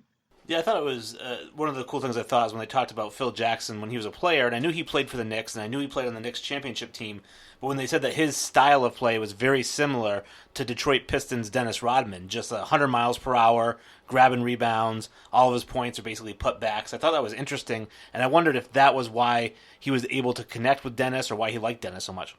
It was probably that, and also, like I touched on a little bit before, they both did have a bit of a Native American connection. They touched on Dennis's necklace that he wore and how they had a connection there. So I think the Native American connection, and then certainly how they both played. They're both hard-nosed guys who have a knack for the ball. So I think that was a great point to make, and it was great to see Phil on the court. We see him in a suit and on the sideline a lot. So any Knicks highlights we can see is pretty fun. Yeah, most definitely. It was, like you said, I think one of the more interesting parts was actually seeing Phil Jackson play and being like, oh, damn, my man was an actual baller. Like, boy could play. Yeah, him playing a similar role to Dennis Rodman actually, I think kind of gives him more of a respect. I think, Rodman kind of knows that, like, oh, okay, like he did kind of the same thing, so whatever he's telling me probably does work or something like that. And it had to have some kind of connection for them for sure. I thought it was interesting, too. They talk about Phil Jackson getting the start of his coaching career and coaching down in Puerto Rico, and they said, like, all these little towns that had bad blood with each other. It was like rival gangs. They said it was one episode or one game. The mayor of the town shoots the referee, and he gets banned for the rest of the home games. Which doesn't seem like a harsh enough penalty, but I guess you get to do that in the era when you're the mayor of that part. But he certainly worked his way up the ranks as far as the Puerto Rican basketball league, and then becoming an assistant coach in the NBA. But he even had to struggle to become an assistant coach with the Bulls. He wanted to be one under Albeck, but wasn't. So we had to wait until a little bit further on for him to get onto that coaching staff. Yeah, I mean, it's really crazy that America can come down and shoot the ref and not even like spend a night in jail or anything. That's really funny. You know, who knew Puerto Rican basketball was that lit, man? I had no idea it was that crazy. I mean, you know, but Phil, like you mentioned, Jesse, you know, he put his ranks thin. You know, he went in and, you know, coached the Albany Patrons of the Canadian Basketball League, and in a year he gave him a title. You know what I mean? So like you mentioned, the Bulls really, I think, wanted him. You know what I mean? Obviously, Stan Albeck didn't. I think, you know, he didn't like the outfit Phil wore or something like that, which I think is crazy. You know, but Phil's hippie background, you know, the issue of him taking LSD. Like I remember that guy talked about that. Like I thought that was really cool. So I'm assuming he didn't vibe with Stan Albeck's personality. When you think he wins championships in Puerto Rico, he wins the championship in the CBA, and it reminds me, I don't have it here as a note, but it reminds me of the Cleveland Cavaliers' David Blatt when they go out and get him. The guy's a champion in every league he's ever coached in, and LeBron runs the guy out of town after getting him to the finals. I think David Blatt is a phenomenal X's and O's coach. He's phenomenal, but unlike Phil, he doesn't have the psychology part of it, and I think that's why LeBron ran him out. I think if Phil coached LeBron, he would know exactly what to say and how to say it to get the best out of LeBron. I think now more than ever, it's about managing egos in the NBA, and David Blatt certainly struggled to do that here in the NBA because he succeeded so much so in Europe where, you know, we can't name any of those players really right now without deep research. So, you know, they aren't as prevalent online or in the media, whereas in the NBA, half the guys are divas. So he wasn't really put on this earth to coach divas. He was put on this earth to coach basketball players, and that's why he wins over there. Yeah, see, he does join the coaching staff. Doug Collins, still the head coach, and Phil comes in as the assistant, and he hooks up with Tex Winter, the other assistant. And I know that Tex, I didn't know the background that Tex was an assistant on the Bulls with Collins. I knew he's always been Phil Jackson's right-hand man, any team that Phil's ever coached. And I know he came up with the idea of the triangle offense, the whole idea of moving the ball via passing versus one-on-one dribbling and isolation plays. And Phil and him just hit it off. They spend every waking hour together, right? Just Phil's mastering the triangle offense, trying to learn everything he can. And Doug Collins absolutely hates Tex Winter. You know, gives him the boot. You can't sit on the bench anymore because you keep talking to the players about running the triangle. Get the hell out of here. Yeah, I mean, that was crazy. Honestly, I love that part. So, again, I think you got to give a test to Jerry Krause here. Like, he's the one who found Tex and calls him the greatest basketball mind he's ever been around. And you know, Jesus, why can't I think of his name right now? Sorry. Oh, okay, Jesus. Okay, so Phil Jackson didn't find Tex Winter and bring him in with him. You know, Jerry Krause brought him in and then put those two together, and then they became the team they were. So, you know, Jerry Krause has to get credit for building that tandem too. So, I mean, for as much as we hate Jerry Krause and kind of the human being he was, God, the guy was such a business savant. Like, he just made great decision after great decision there in that 90s run. Yeah, Mr. Swackhammer ended up firing Doug Collins, and we know that Michael Jordan didn't love that move because, as I mentioned before in the episode, I think they really enjoyed each other because they both shared a real competitive drive. Yeah, not only that, he's coming off an Eastern Conference Finals trip. You know what I mean? So it's like to fire a guy like that is super tough to do. You know, I mean, that's rough. I mean, the reporter, did you guys see that? When the reporter comes on and goes, if you're getting ready for work right now, you're probably not Doug Collins. That is the most savage news tagline I have ever. Imagine, like, oh my God, seeing that today, that's incredible. Like, that's incredible. It's ice cold. I think that man deserved an Emmy for that. For sure. Yeah, so they make Phil the head coach. He's got Texas's right-hand man. I know they show the press conference, and they say, hey, Phil, do you talk to Michael? And he's like, yeah, I talk to him every single day. Like, I'm the assistant coach. Now I'm just the head coach. You know, we talk all the time. But Michael did make it very clear that he did not like the triangle system. He was upset that Doug got fired, not only because he was friends with Doug, but just this idea that he loved the idea of isolation basketball because he could dominate everybody. And I think that Phil coming in and saying, listen, we've got this offense where you're going to share the ball more with everybody. And he was like, I'm not sharing the ball with anybody. Yeah, I think that Jordan, among everybody, really struggled with the triangle offense. He wasn't ashamed to say it, and I think other players weren't ashamed to say that it took the team as a whole time to adjust. I remember seeing B.J. Armstrong, a point guard from that team, mention, it took them about a full year to get that under their belt and really understand it and be able to use it successfully, and that really came about in the right time when they were getting to the Eastern Conference Finals again. Yeah, most definitely. Michael's, talking about how he doesn't want Bill Cartwright to have the ball in his hands and things like that. And they say, there's no I in team, but there's an I in win. That I love that statement right there. I mean, I know Kobe says a similar statement, and I don't have it verbatim. I'm sure you do, Wayne. What's the statement that Kobe said? Yeah, he said there is an M and an E in that motherfucker. Yeah, see, so, I mean, that mentality right there is just, I want the ball in my hands because I trust myself and I know I can get the job done. For all of Bill Cartwright's strengths, obviously scoring is not going to be one that you think about when you think about Bill Cartwright. You know what I mean? So, I just think that, I think there's a point to what Michael had to say, but, it took him a while to realize, hey, look, if I trust these guys around me that, I don't have to put up 60 points. I can still put up 40 and we can win more ball games.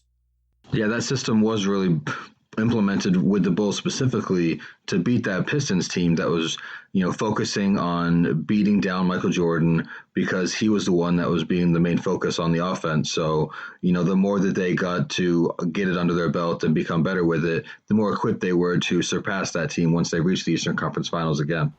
As part of the offense, Scottie Pippen essentially becomes the league's first point forward. He was a point guard in college. He had that growth spurt, and then he became small forward, but a muscular small forward.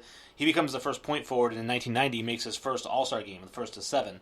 And I thought it was interesting to note that Scottie Pippen was a 7-time All-Star, but he was a 10-time NBA All-Defense and 8-time first-team NBA All-Defense. So I guess he's just more valuable as a defender than he is as an All-Star or a popular player. He's definitely known more for his defense than his offense. And again, I think we all know the All-Star vote's, just a popularity contest. So for all his accolades on the defensive side of the ball and things like that, he's not probably going to get a ton of recognition for it on the casual fan side. So, it's not really that surprising.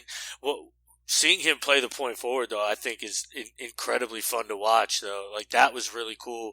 That was to see him move that gracefully, it reminds you a lot of LeBron or, a lot of these other bigger guys like Luka Doncic that are just moving the ball like, and they're 6'8" and things like that.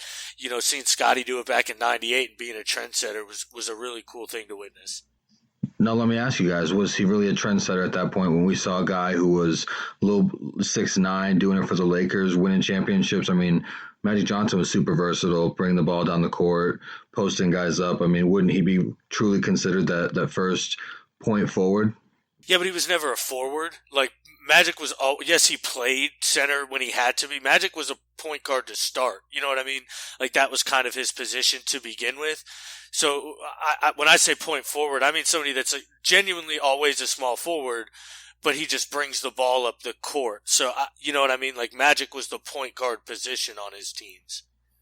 That definitely makes sense. Yeah, I mean, and, to touch back on what Wayne said, I think in FBAS drafts, Scottie Pippen is always drafted early because of his defensive prowess. Him and a guy like Kawhi always drafted because, those guys are going to lock down whoever you have being your top scoring option. And didn't really seem to be that top scoring option when it came to that Detroit Pistons series. It was Game 7, was it not, boys?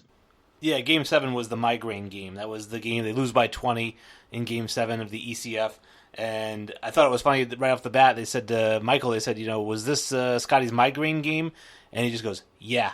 Oh, you could see his eyes roll behind him and on the floor. I mean, he couldn't have been more pissed off. You see this guy's disgust, and we guys have certainly touched on his narcissism and his two-faced, nature. And I can certainly see it now too. I mean, the fact that he was completely pissed off with Scottie for having migraines, but when you think of it, Jordan's pretty famous for playing during a flu game, and I start to question, I don't start to, but I really question if that was the flu or was it just a hangover, seeing how bloodshot this guy's eyes are at the time. So I see that as a bit of a hypocritical move.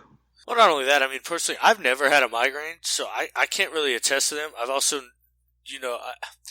the only time I've really had any kind of like throbbing head pain was after a car accident, and it was like, more concussion symptoms and pain. So I can't really attest to the same thing. But what I can say is like vision and blurred lights, especially like bright lights, would mess with my head a lot. And I can only imagine trying to play through that and what he was going through. And that's got to be difficult if it actually happened. I know nothing about Scottie Pippen, or if it was or wasn't happening or blah, blah, blah. I'm going to believe the guy, and that's just incredible. MJ's game was nuts that game. I think he went 31-8-8 with no Scottie in the second half. I mean, that's impressive. Like, the guy just balled out. I know in the offseason after losing, MJ says, you know what, I'm tired of getting the crap kicked out of me. He says to all of his teammates, he said, guys, we're not going on vacation. We're not having an offseason where we all relax. Everybody's in the weight room, and just kicks everybody's ass and tells them all to lift weights and get stronger. And he puts on 15 pounds of muscle, which if you think about his physique and just his metabolism and how he's built, putting on 15 pounds of muscle, if you're Michael Jordan, I think is just insane. Yeah, and we're going to have these hot takes every episode, and here's one for me. Why is there no steroid talk with Michael Jordan? I understand basketball athletes aren't normally known for that, and I don't think there's ever been one busted, has there? But, I mean, like you said, putting on 15 pounds when you're burning probably 7,000 calories, 8,000 calories a day, something like that, is so incredibly difficult to do. I don't think the average person understands. And so, you got to attest to him and his work ethic, but also, the conspiracy theory side of me thinks, I don't know, man, there's gotta be some kind of help there, I think. Jordan's certainly not short on conspiracy theories when it comes to his career in the NBA. It wouldn't surprise me. I mean, again, you're looking for an edge. You're trying to win the championship. And going back to John Sally's comment, how bad do you want it? I think Michael Jordan, if he thought that taking steroids and putting on 15 pounds of muscle was going to get him over the hump, it wouldn't surprise me at all if he took them. Yeah, I actually agree with that take, too, honestly. I don't think he would find it, kind of like, oh, no, I think he would do anything he could to win the game. And it would make kind of sense to me, too, for him to do something like that. So they get in the gym and they say Mike is just leading by example. He's pushing everybody. He's on the bench press and he's like, you guys got to do this. He's in the gym. He's yelling at everybody. He's like, if I'm running, you're running. And I know that leaders lead by example, so I definitely think he did that. But I know that Michael Jordan also has kind of a reputation as a leader as being a bit of a bully. Yeah, I mean, you can kind of tell that, I think, from the entire time that's just kind of his leadership style. And I mean, honestly, some guys are like that. And you're either when you're that great, you kind of either got to get with the program or get lost. And, so it's tough to kind of argue. I mean, what are you really going to say to the guy? He's arguably, at that point, he's arguably the greatest player of all time. I mean, he would, eventually become that, I think. And, there were still arguments then, but, so really, what are you going to say to the guy? So even if his style is a bit abrasive and a bit, off-putting, you kind of got to deal with it and just rise to the occasion. And it did make players great. He was able to get Dennis Rodman to play to an elite level. He was able to get Scottie Pippen to play to an elite level and things like that. So whatever he did was pretty much working. Yeah, his assertiveness and his drive has always been part of who he is. So I think it's what made him so successful. It's what helped him be successful with players from all around, backgrounds. So, like Dan said, it's who he is. And I don't think anybody can really question what it turned out to be. And I think it's funny, the episode doesn't really waste any time on the 91 season. They just go, Jordan's lifting weights, and they get back to the ECF. And they sweep the Pistons 4-0, and that was the big no shaking hands. They did a whole, probably 5-7 minutes on how the Pistons just walked off the court and didn't shake hands. And I thought Horace Grant calling them straight up bitches was fantastic. You notice he's wearing an NBA Care shirt when he says that? I did notice that. Bro, speaking of Horace Grant looked cock swole diesel in his interview. Boy, was big. Yoked. But, they were straight up bitches. Like, let's be real. Like, I don't know. Like, that just, again, irked me so bad. Like I mentioned before, like, I had kind of no respect for the cheap shots they did. That just made me even respect them even less. Like, we speak, like, JV, I know, is a huge Isaiah Simmons fan. Oh my God.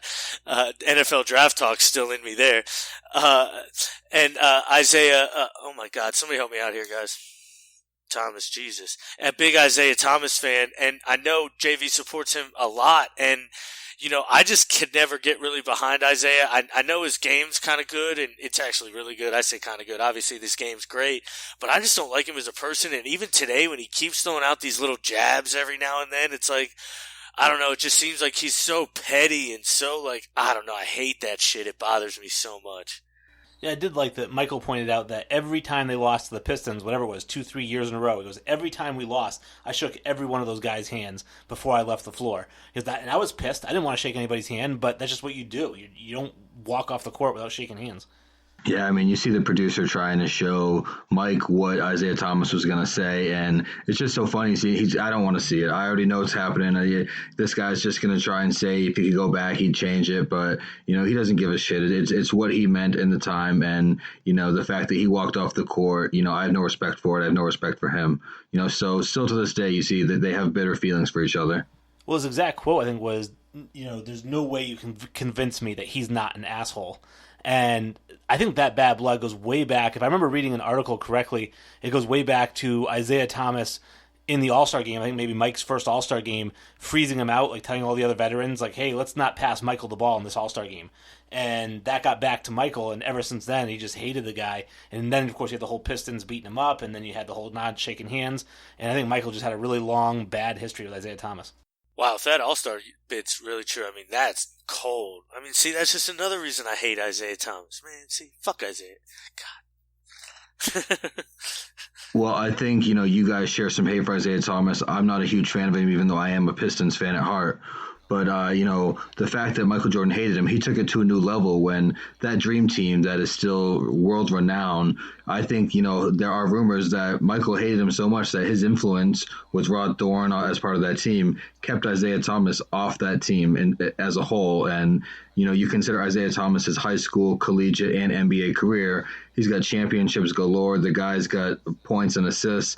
Amazing player, top 50 player. But the guy never played on the dream team because he never shook hands with Mike.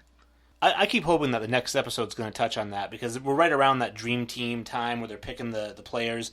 And I know that Rod Thorne's come out and said, that never came up. Michael just said, I'm not sure if I want to play. I already have a gold medal. And then he was like, all right, I guess I'll play. He never mentioned Isaiah at all. And I'm calling BS on that. Are you telling me Chuck Daly was the head coach and he wanted Tim Hardaway over Isaiah Thomas? That's bullshit. Yeah, you just mentioned my point. If Chuck Daly was the head coach, Isaiah Thomas's boy was the head coach, and you're telling me he picked a different point guard? There's no way in hell. MJ was chirping it out of there and said, hey, I'm telling you right now, if you pick Isaiah Thomas, I'm not going to play on this team. Scotty's not, I'm sure he challenged a lot of them and said a lot of these guys won't play if you have them, just to kind of flex his muscle. And that's, I think, crazy. I hope they, like you said, Wayne, I really hope they touch on it. Now, I noticed that they get into that trivia thing again where they give you 3 seconds to guess the answer. And I didn't even really care about the answer. I just thought it was crazy that in 20 seasons as a head coach, Phil Jackson never had a single losing season. Yeah, again, he's got Jordan and then Kobe and Shaq as part of his coaching career, so a bit of a leg up. But we've also touched on how hard it is to manage those egos and those personalities. So to have 20 seasons and not a single losing one is such an achievement. It's super admirable.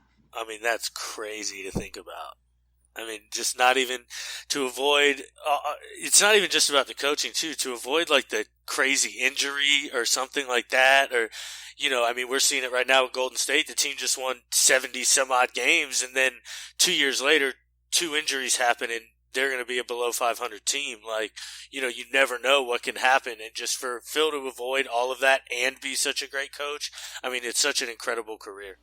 Well, I think that it's a testament, too, that his players, Jordan we talked about in the previous episode or whatever, a couple episodes ago, saying, I won't play for any other coach besides Phil. And I know Kobe came out, even with Phil writing a book and saying that Kobe was the most difficult player he ever coached, for Kobe to come out and say, I want Phil Jackson and I don't want to play for anyone other than Phil Jackson.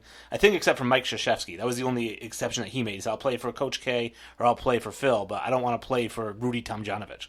Kobe was going to go to Duke before he declared for the NBA draft. And, this is a guy who has, a 12, 13, 1400 as SATs, whatever it is. Super, super smart guy. I saw a meme on Facebook floating around where they had Dwayne Wade. They were talking about when Kobe came onto the Redeem team, I guess it was called. And Kobe joined the team, and Dwayne Wade said every country that they visited, Kobe would talk to the people in their own language. He could speak every language of every country they went to. Yeah, I knew Kobe had a great respect for Coach K, and I didn't realize that said he would only play for him or Phil Jackson, which, I think, again, just gives the respect to Phil and what he could do, with these great guys and how he could really bring the best out of them. And that's what I think they all crave and they all want. Once you get to that elite level talent, you want somebody that is going to challenge you and bring the best out of you and be able to tap into that hidden potential you have. And that's what made Phil great. I mean, you mentioned a note here that when you say people don't think Phil's great, because like what Jesse said, he had the leg up of Jordan and Pippen and Shaq and Kobe. Well, I mean, they, like you said, they can get fucked. Like, you know how hard it is to win NBA basketball games? I don't care who you got, and especially with two stars and stars that don't get along in the Shaq and Kobe instance, and just to manage those volatile personalities is a insanely difficult job in itself. And then to also be an incredible basketball mind, I mean, Phil's just such a legend. Now they go into the finals. It's the Lakers and the Bulls. We have Magic versus MJ. And they didn't touch on it in the episode, but I've heard interviews where Jordan really wanted to play against Magic in the finals because he had just beaten Isaiah and the Pistons. And his theory was you can't be the best unless you beat the best. And he hadn't beaten Bird at that point, and he hadn't beaten Magic. So the opportunity to beat Magic in the finals, he was relishing it. Yeah, I mean, we know his competitive drive, and I think every fan wanted that too. I mean, when you think of the superstars in the league now, I'm not even sure if we could get two stars matched up against each other that would have been more marketable at their peak than Michael Jordan and Magic Johnson. I mean, these guys had smiles for days and skills beyond that. So to get this finals appearance in 91 was awesome. Yeah, it's a dream come true for the league. I mean, in every way possible. They get their biggest faces, finally to get to play each other for the biggest, prize of them all. And I mean, it was a great series in general. It was a really good one. I did point out, or in my notes here, I have Game 2 is when we have the infamous switching hands, shot, which is, when I think of Jordan, you think of his infamous, iconic images. One of them is the shot over Elo, which they showed earlier. And then the other one is the switching hands with Marv Albert saying, "A spectacular move by Michael Jordan." And I remember watching an interview with Magic Johnson where, he talked about Jordan going up and he was going to dunk it. Like, Jordan went up with the right hand. He said he was going to dunk it. But then I think Sam Perkins might have been on the Lakers. I can't remember. He said, but I think Perkins went up to go block the shot. He goes, and I'm watching MJ, and he's got his tongue out, and he just holds it for a second. I said, he's not going to do this. Not against me. Not against us. Yes, he is. He goes, and then he switched hands, and he just kissed it with the English.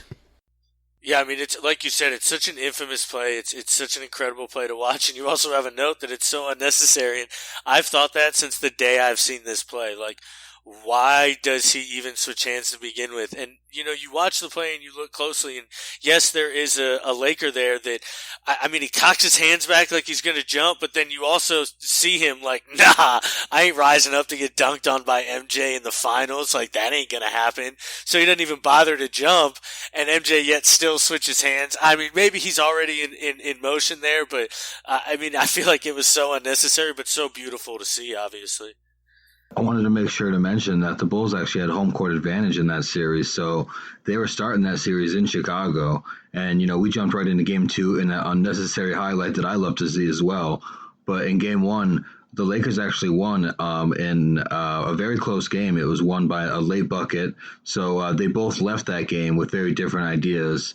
And then Game 2 happened, and a bit of a defensive change in that game. Yeah, Scottie Pippen starts taking Magic full court press, and I know Michael was saying at that point nobody does that. Nobody guards Magic full court. He goes, and Scottie took him full court, and I think the other thing he said was like, I went up against Scottie every day in practice, so I knew how frustrated Magic was getting.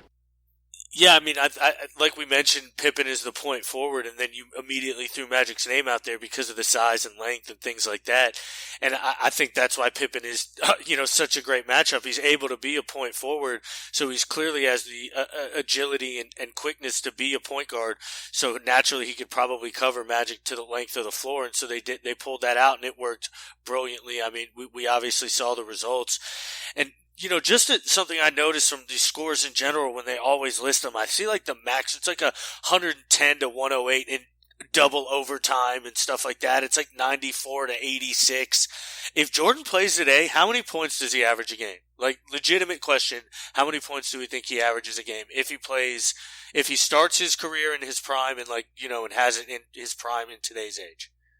Yeah, you have to remember those early years when he was averaging 37 and 36, he was going up against guys, we talk about Wilt Chamberlain averaging 50, but who was he playing against? Jordan averaged 37, but really, who was he playing against? He was playing against unathletic, shorter, weaker guys, and he took advantage of that. Great for him. But I think in nowadays league, when the eighth man on the Sacramento Kings is as athletic as Michael Jordan is, it's going to be a lot harder for him to do a lot of the stuff that he did so easily. Now, granted, Jordan adapted his game as he got older and as the league started to get more athletic, and he continued to average 30 points per game, but I think that that's a good marker for him. I think 30 to 34 points per game is what he'd do today because he would adapt his game to kind of fit that average.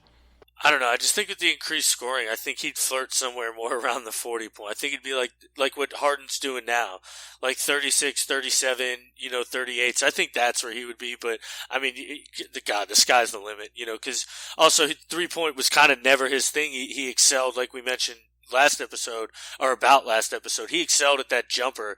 And, that's obviously a dying shot, a dead shot in today's game. So, but I assume he would have adjusted. I think if we saw Jordan try and play like Harden, we'd see the inception of the Jordan Rules 2.0. He'd get crushed in this era.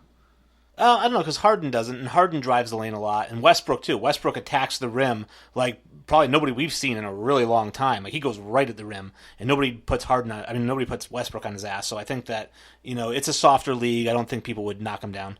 Yeah, I don't think so. And Harden gets half his points at the free throw line. I think that's where Jordan would excel. I think he'd get 25 points a game at the free throw line.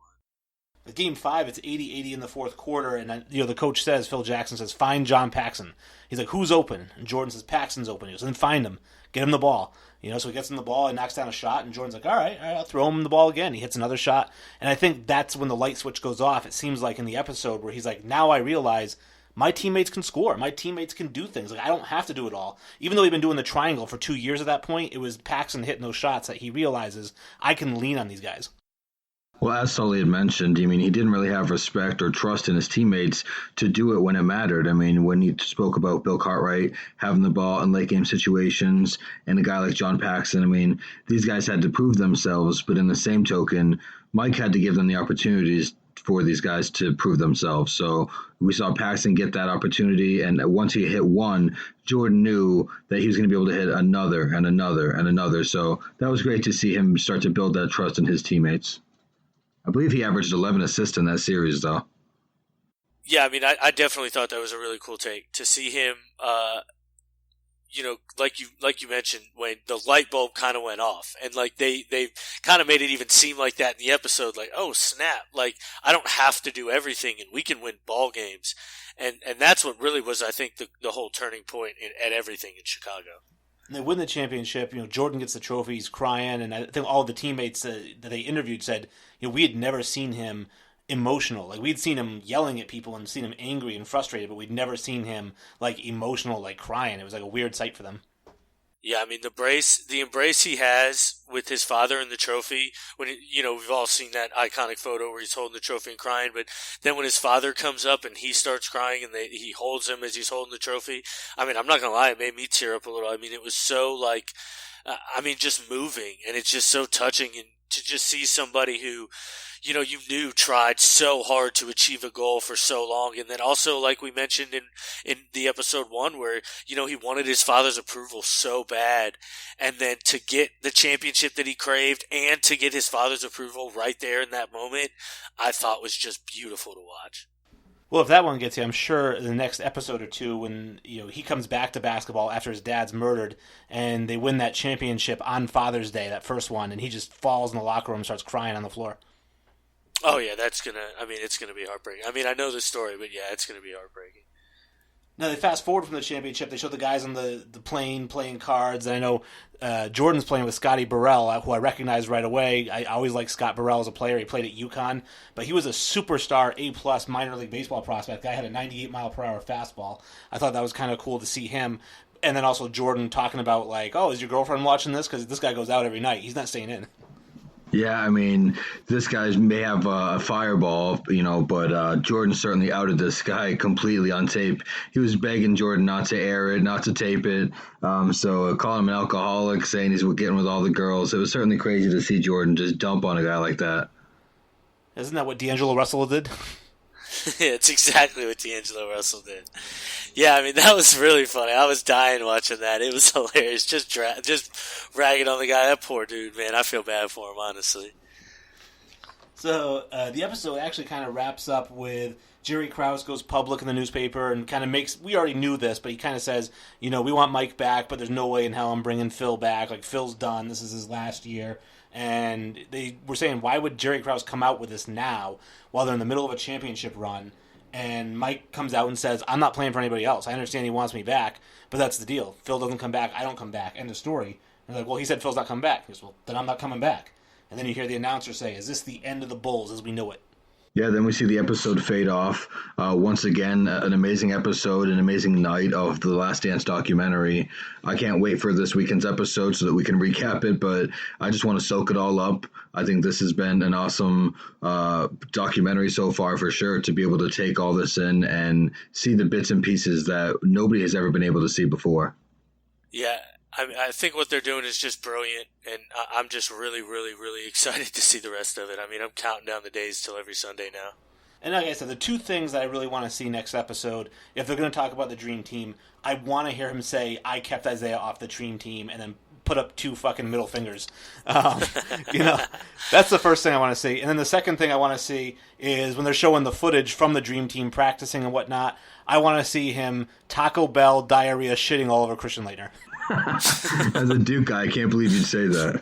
I love Laettner. He's my favorite college player of all time, I think. But it just because we know that Jordan shit on everybody, and that was the one college guy on the team. You know that everybody was dumping on him. And Jordan was leading the charge. That's awesome.